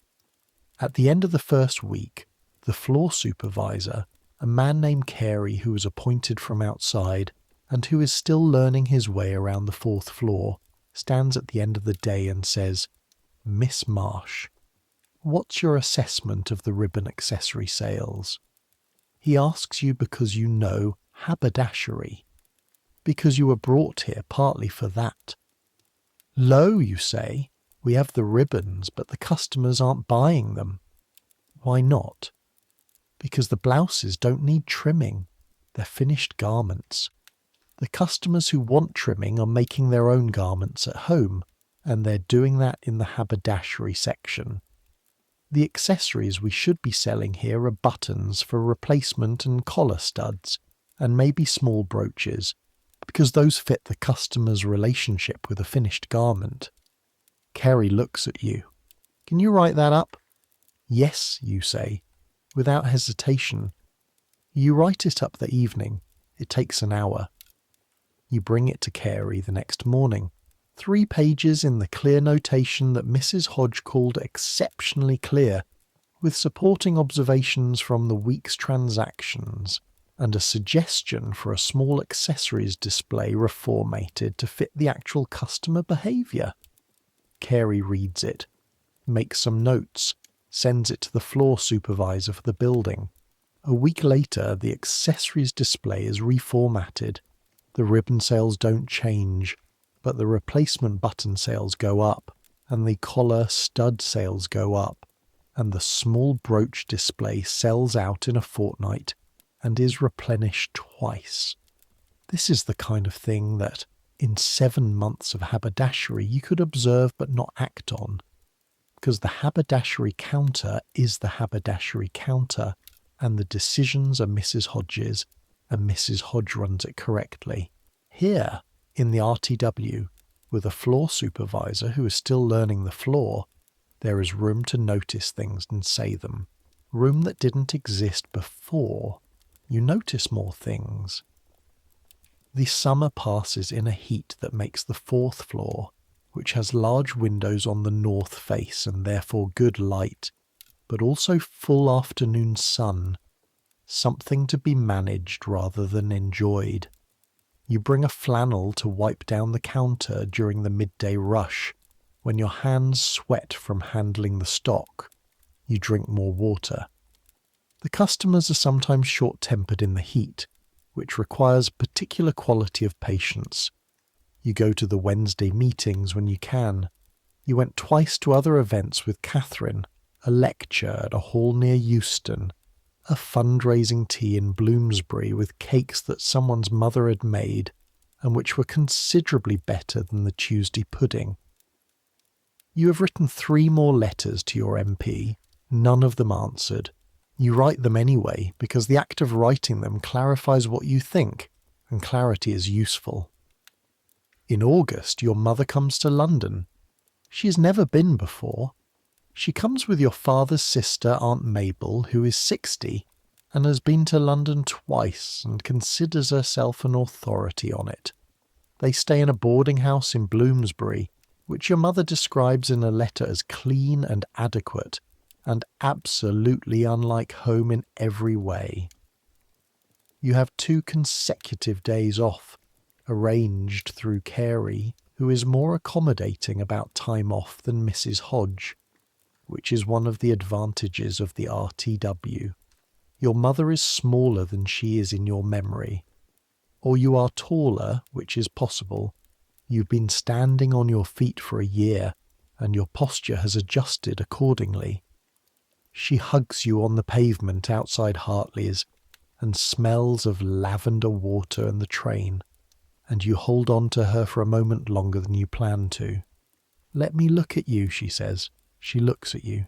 Her expression contains several things at once: relief, assessment, a specific maternal satisfaction that you're not going to pretend you don't value.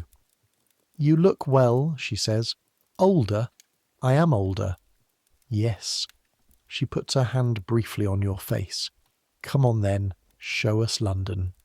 You spend 2 days showing them London, not the touristic London, or not only that.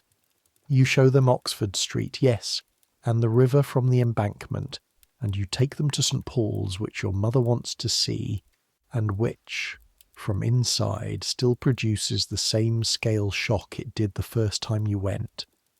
You take them through Hyde Park in the afternoon, when the light on the Serpentine is doing the thing it does in summer, and your Aunt Mabel, who claims to have seen it before, nevertheless pauses and looks, and you take them past the Bloomsbury Hall from the outside, without explanation, but your mother, who's been reading between the lines of your letters for a year, looks at the notice board and says quietly, "Is this where you go?"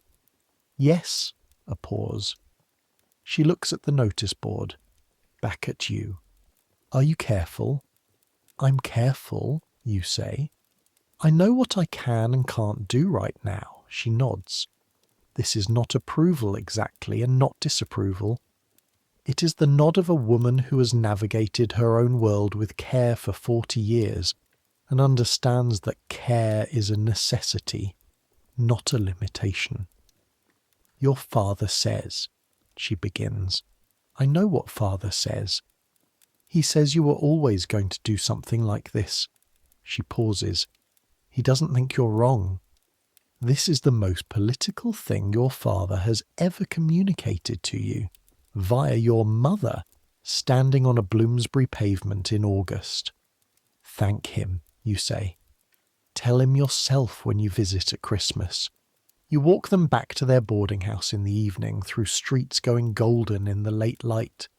Your mother holds your arm, Aunt Mabel is ahead, decisive about the route in the way of someone who is 60, and has been to London twice and therefore knows it. The air smells of London summer, which is a specific thing. Warm stone and dust and the river a mile to the south, its tidal smell carried on the evening air. This is your city now, in a way that it wasn't a year ago. Not entirely, you still know you're from somewhere else, but it's your city in the way that a tool that fits your hand becomes yours, through use, through mastery, through the knowledge of exactly how it works and what it can do. Autumn returns. The leaves on the plane trees do the thing they did last year. Yellow, then gold, then gone. The customers come back in their autumn clothes, heavier coats, the first furs of the season appearing on the Thursdays and Fridays.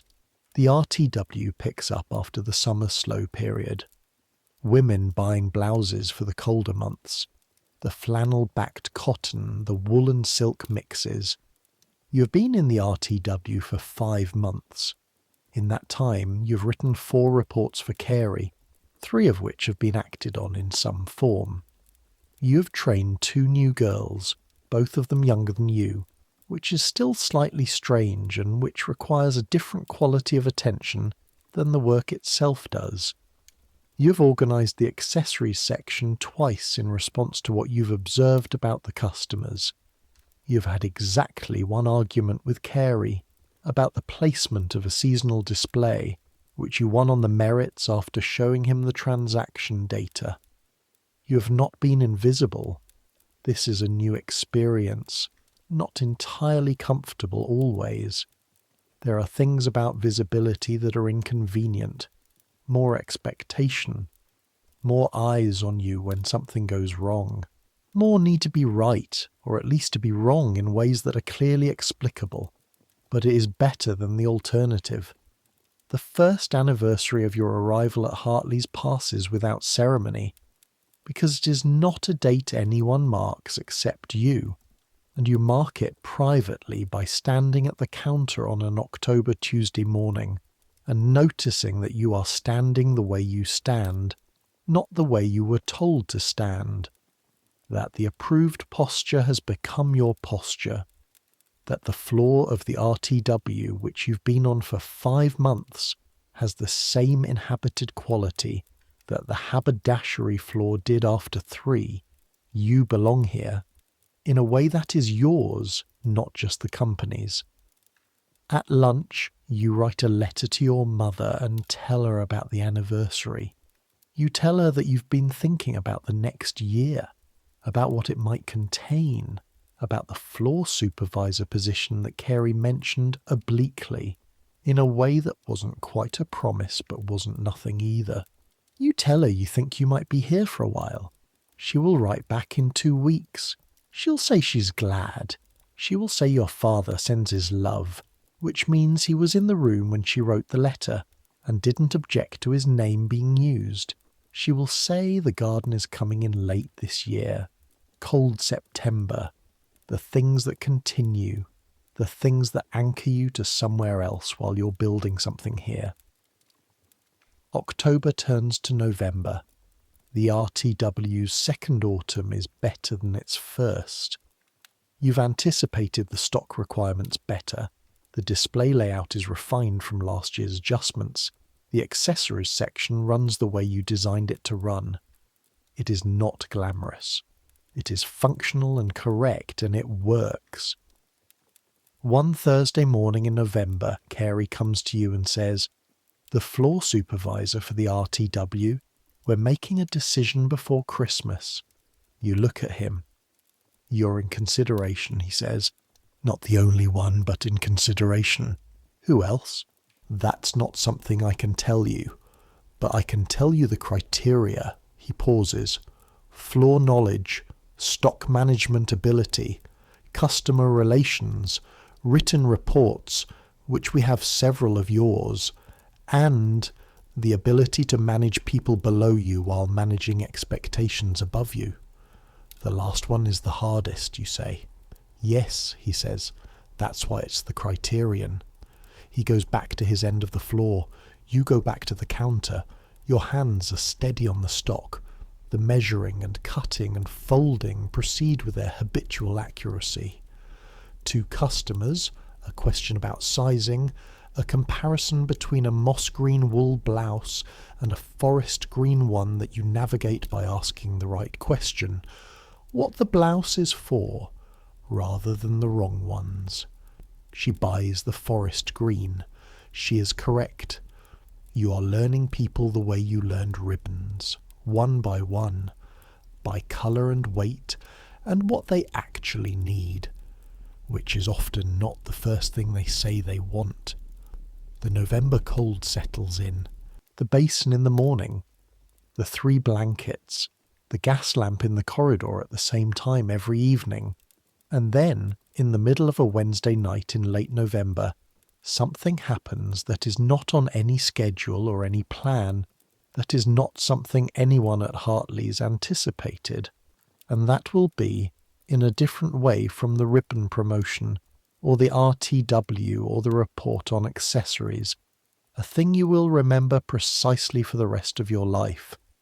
It starts with smell.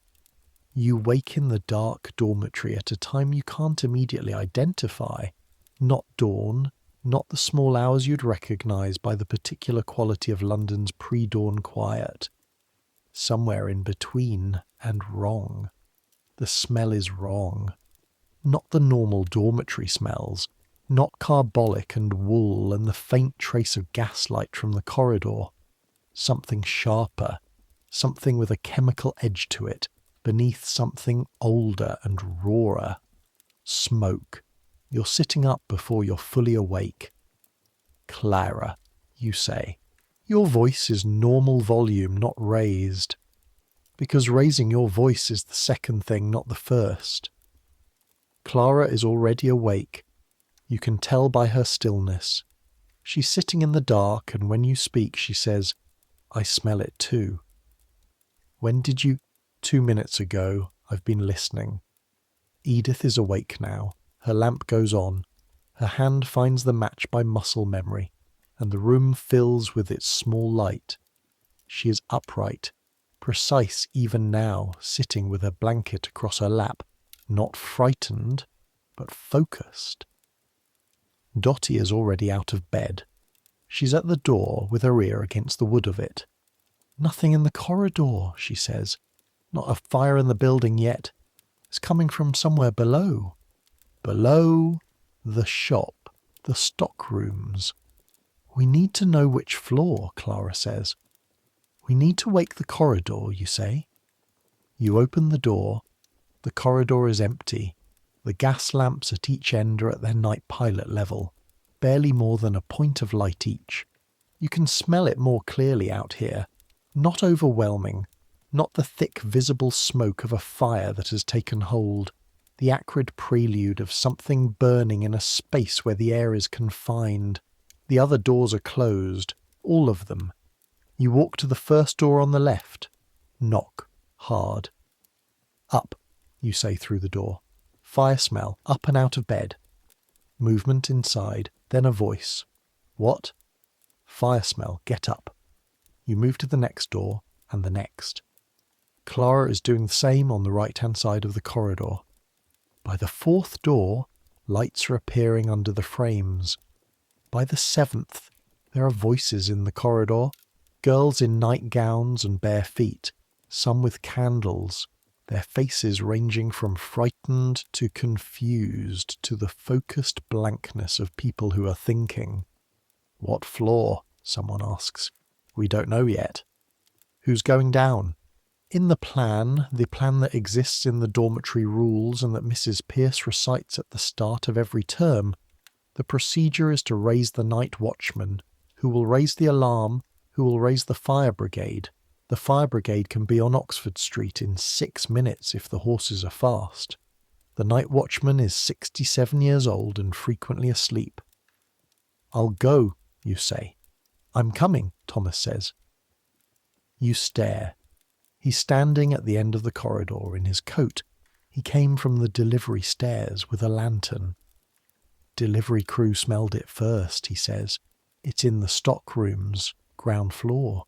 something in the packing materials. He's already moving toward the main staircase. I've already sent someone for the watchman. We need to know if it's contained. You fall into step with him. Clara is behind you. The staircase goes down and the smell intensifies with each floor. Not dramatically, not yet, but perceptibly. A gradient you can measure against the inside of your nose. The third floor, the second, the first. The ground floor stockroom is through the staff-only door in the northeast corner, the one you walk past every morning on your way from the dormitory stairs to the floor. You have been through it 1,000 times. Thomas pushes through, lantern raised. The smoke is visible here, not a billow. A thin haze in the upper air of the stockroom drifting toward the narrow windows near the ceiling. The smell is stronger, the particular smell of packing straw and card and wood that has been smouldering rather than burning, which means it's caught in something that is giving it air slowly. There. Thomas moves toward the far left corner. You follow, pulling up your nightgown hem with one hand. It's a packing crate. A large wooden crate. The kind used to ship bolts of fabric, that has been placed against the far wall for redistribution to the warehouse. Its lower right corner is dark and giving off a thin, lazy thread of smoke. The crate's packing straw, compressed and dried and sitting against the base of the wooden wall panel, is where the source is. Not a conflagration, not even a fire properly, a smoulder. The kind that can sit for hours working its way through compressed straw with the patient persistence of a thing that doesn't need a hurry, because all the time in the world is available, unless it reaches the wall panel, or the gas feed behind it. Thomas sets down the lantern. He picks up the heavy canvas water bucket from the wall bracket. There are 2 of them, filled every morning as procedure, their presence so routine they become invisible until they aren't, and upends it onto the base of the crate. The sizzle is immediate. Steam and the rank smell of wet charred straw. He takes the second bucket and does the same. The smoke stops. You stand in the wet stockroom, in your nightgown, with a smell of doused smoulder settling around you, and you listen. The building listens back. No creak of fire spreading, no heat from the walls. Is it out? Clara says from behind you. It's out, Thomas says. He puts down the bucket. He is breathing carefully, managing it. We need more water on it, and we need to move the crate and check the wall. The watchman, you say. Delaney found him, Thomas says. He's on his way.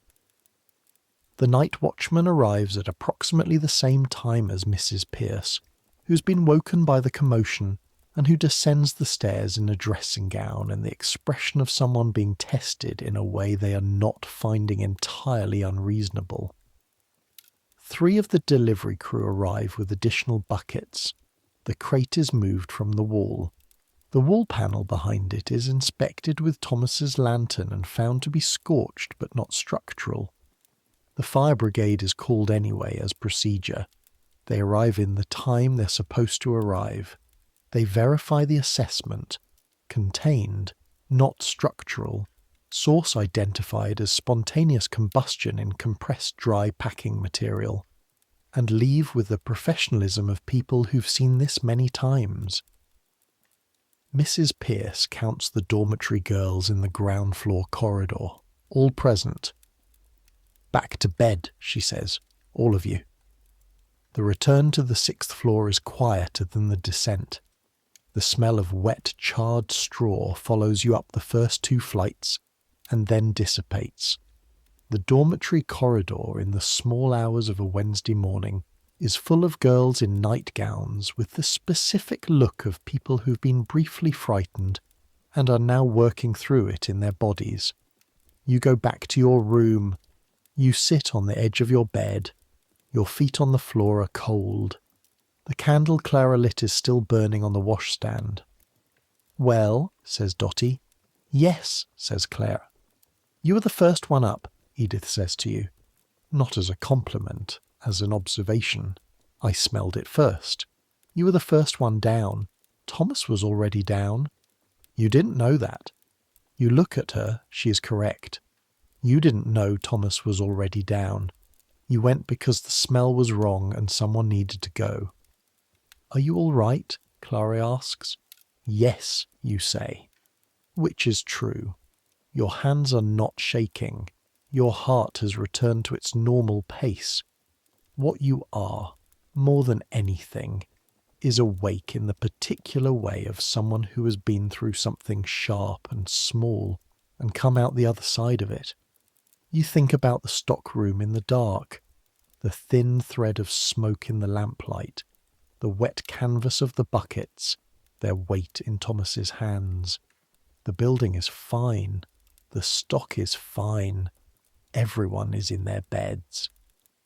The packing straw has been there since September, you say. It was in the redistribution pile. I noticed it was against the wall, but I thought someone would move it. So did everyone else, Dottie says. That's the problem. A pause. The ground floor stockroom needs a proper inspection checklist, you say, for spontaneous combustion risk, storage against wall panels, compressed organic materials, proximity to gas lines. Clara looks at you. You're going to write a report, she says. It nearly burned down. It didn't nearly burn down. It smouldered a packing crate. This time, another pause. Write the report, Dottie says. She's already getting back into bed. Write it in the morning. Right now. Sleep. You lie back. The candle stays lit for a while, then goes out.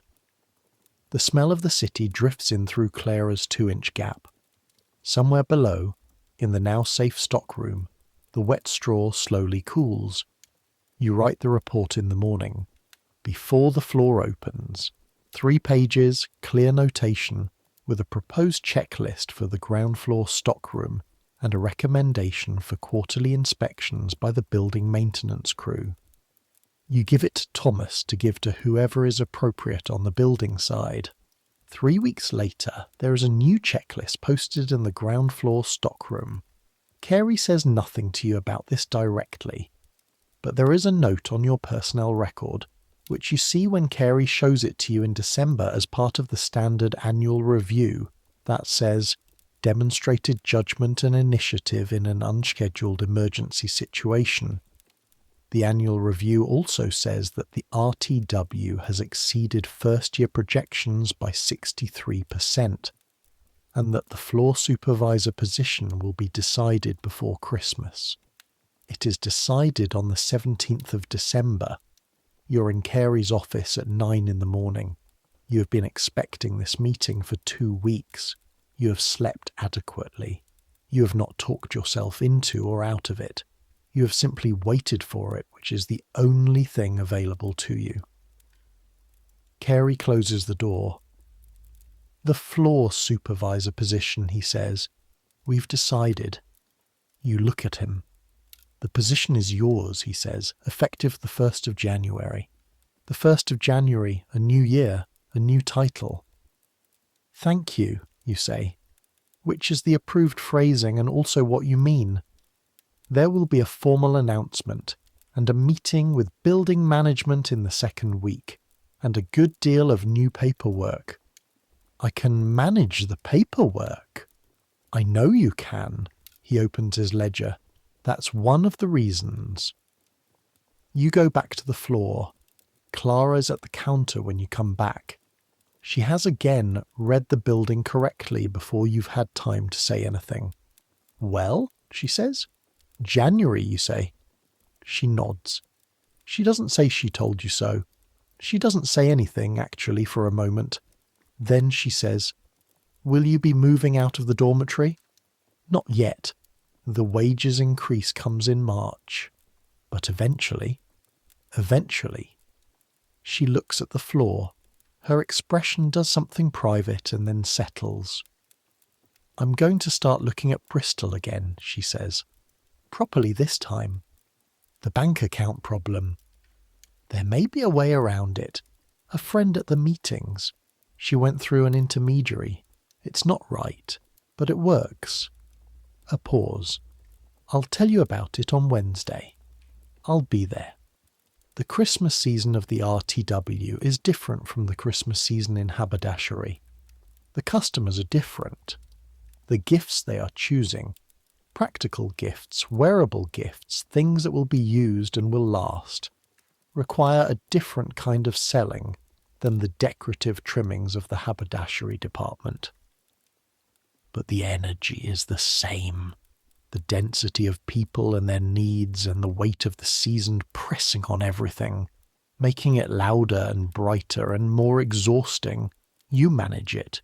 You are managing it. That is new. Christmas Eve. The big doors close at 5.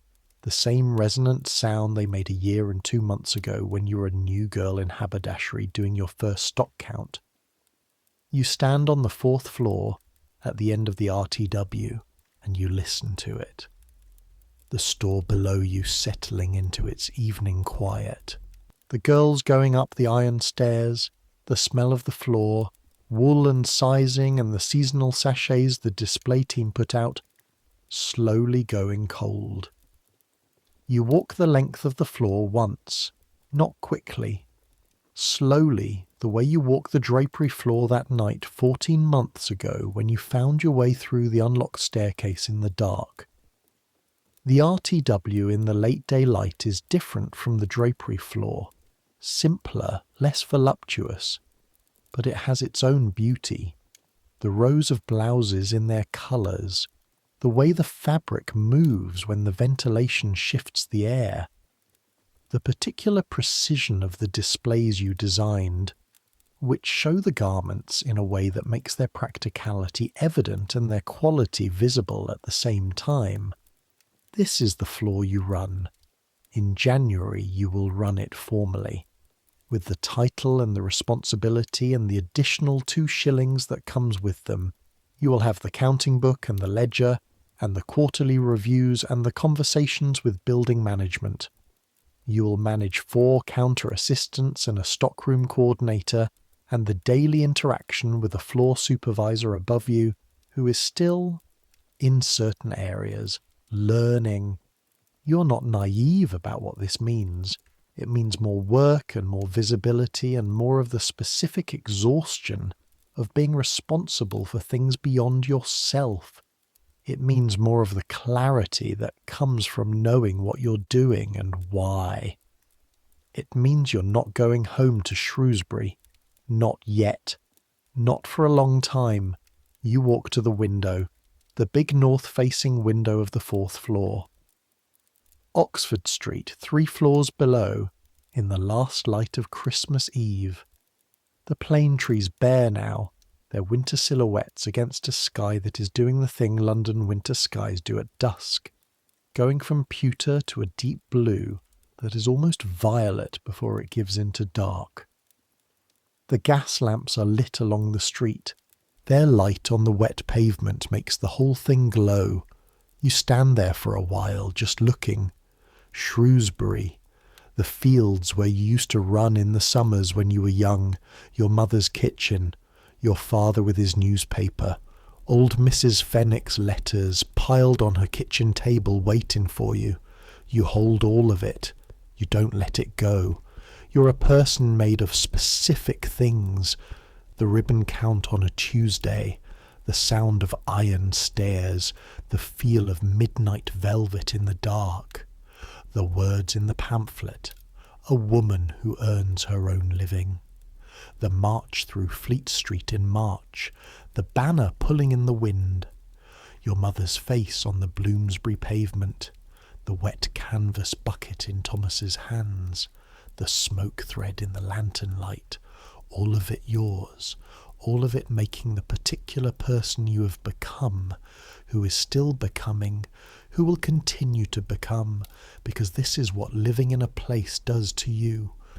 It fills you specifically with its specific things, and then it keeps filling you. Outside on Oxford Street, a cart horse clopping slowly in the Christmas Eve quiet. Someone's voice, indistinct.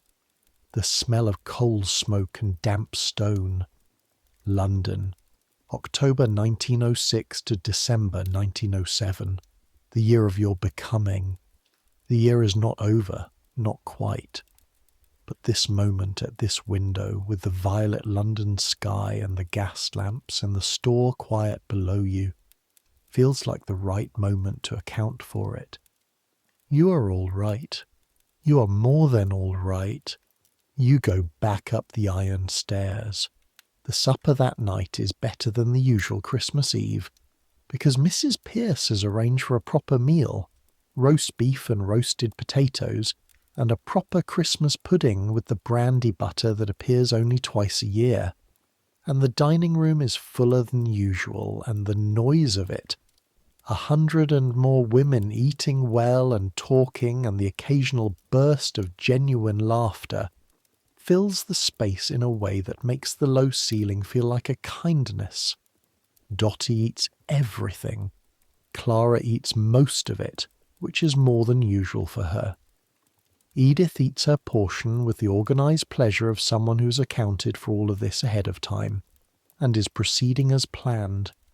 You eat 2 servings of the potatoes, which you don't bother to account for, and the pudding 3 times over, which Dottie notes with approval. Superintendent of the RTW, Dottie says, over the second serving. Floor supervisor. Same thing. You'll be superintending in 3 years. 7, you say. That's what it took Mrs. Hodge. Mrs. Hodge started in the stockroom, Clara says. You started at the counter and you've already written 4 building management reports.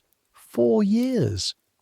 You're both getting ahead of yourselves, Edith says, which is the most she has ever said about any of this. You drink your tea. The fire in the dining room fireplace is the proper Christmas Eve kind. The kind that does its work seriously and warmly and that you could sit next to for hours. After supper, back in the room, the 4 of you are quieter than usual. The good meal and the warmth and the long year of it all settling into something that doesn't need to be talked about. Clara's at the window, the 2-inch gap, the London sky.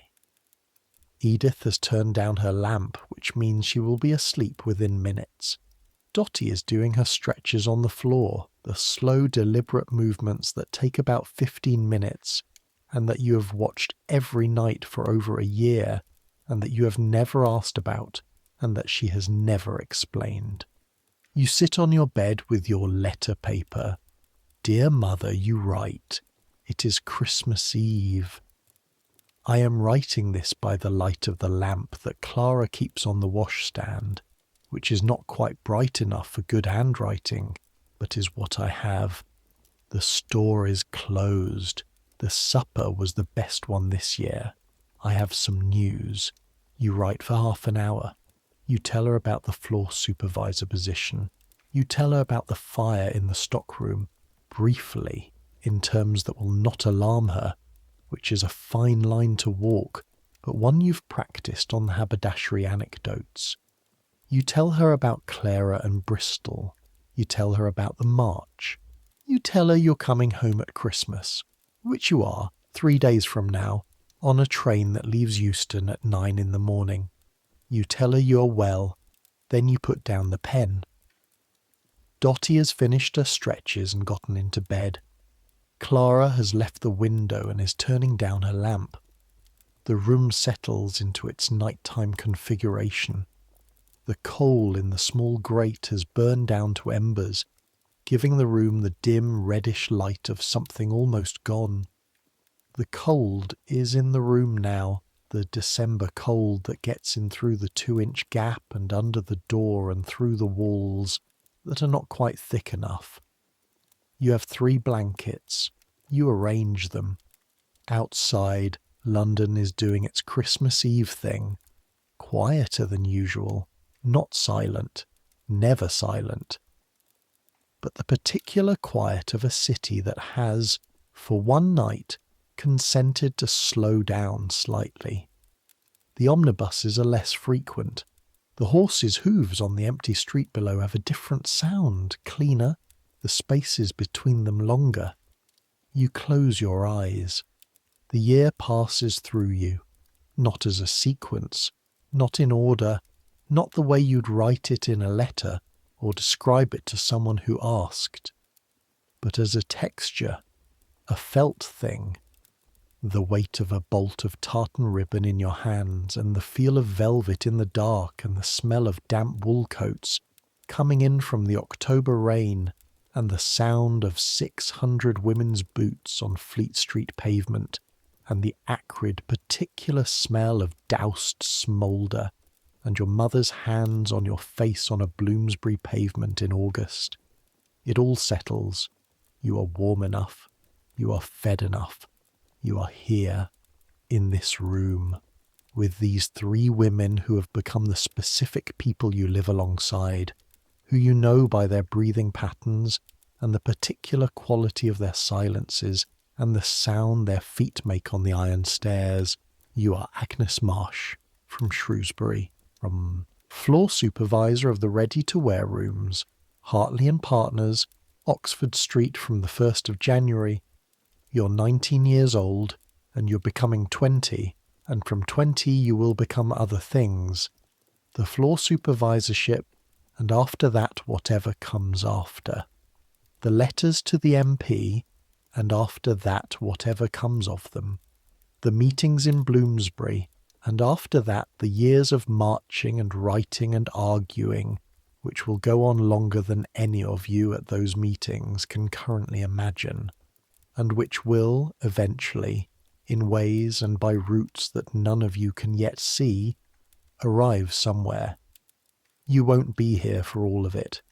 Nobody is here for all of it, but you will be part of it.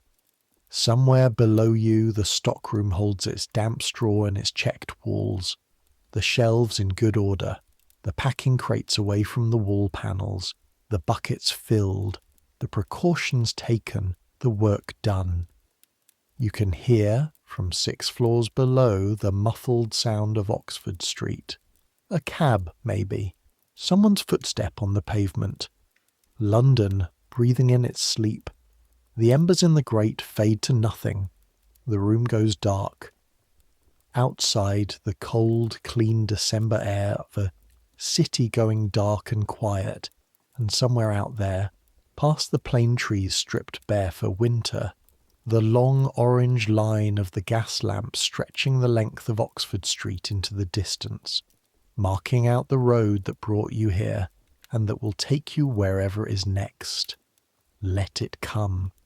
Let the morning come, and the train to Shrewsbury, and your mother's kitchen, and the return to London in the first week of January when the new year and the new title and the new counting book will all be waiting. Let the spring come, and the plane trees opening their leaves again, and the RTW's second season, better than the first. Let all of it come, but not tonight. Tonight you are only here, in this room, in these blankets, in the specific warmth of a day that ended well.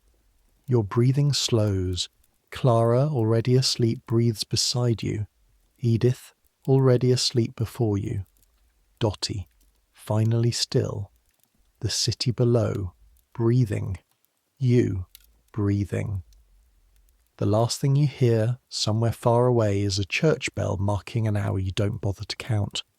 And then the dark, which is warm enough, which is quiet enough, which is everything the end of a long year needs to be. Good night.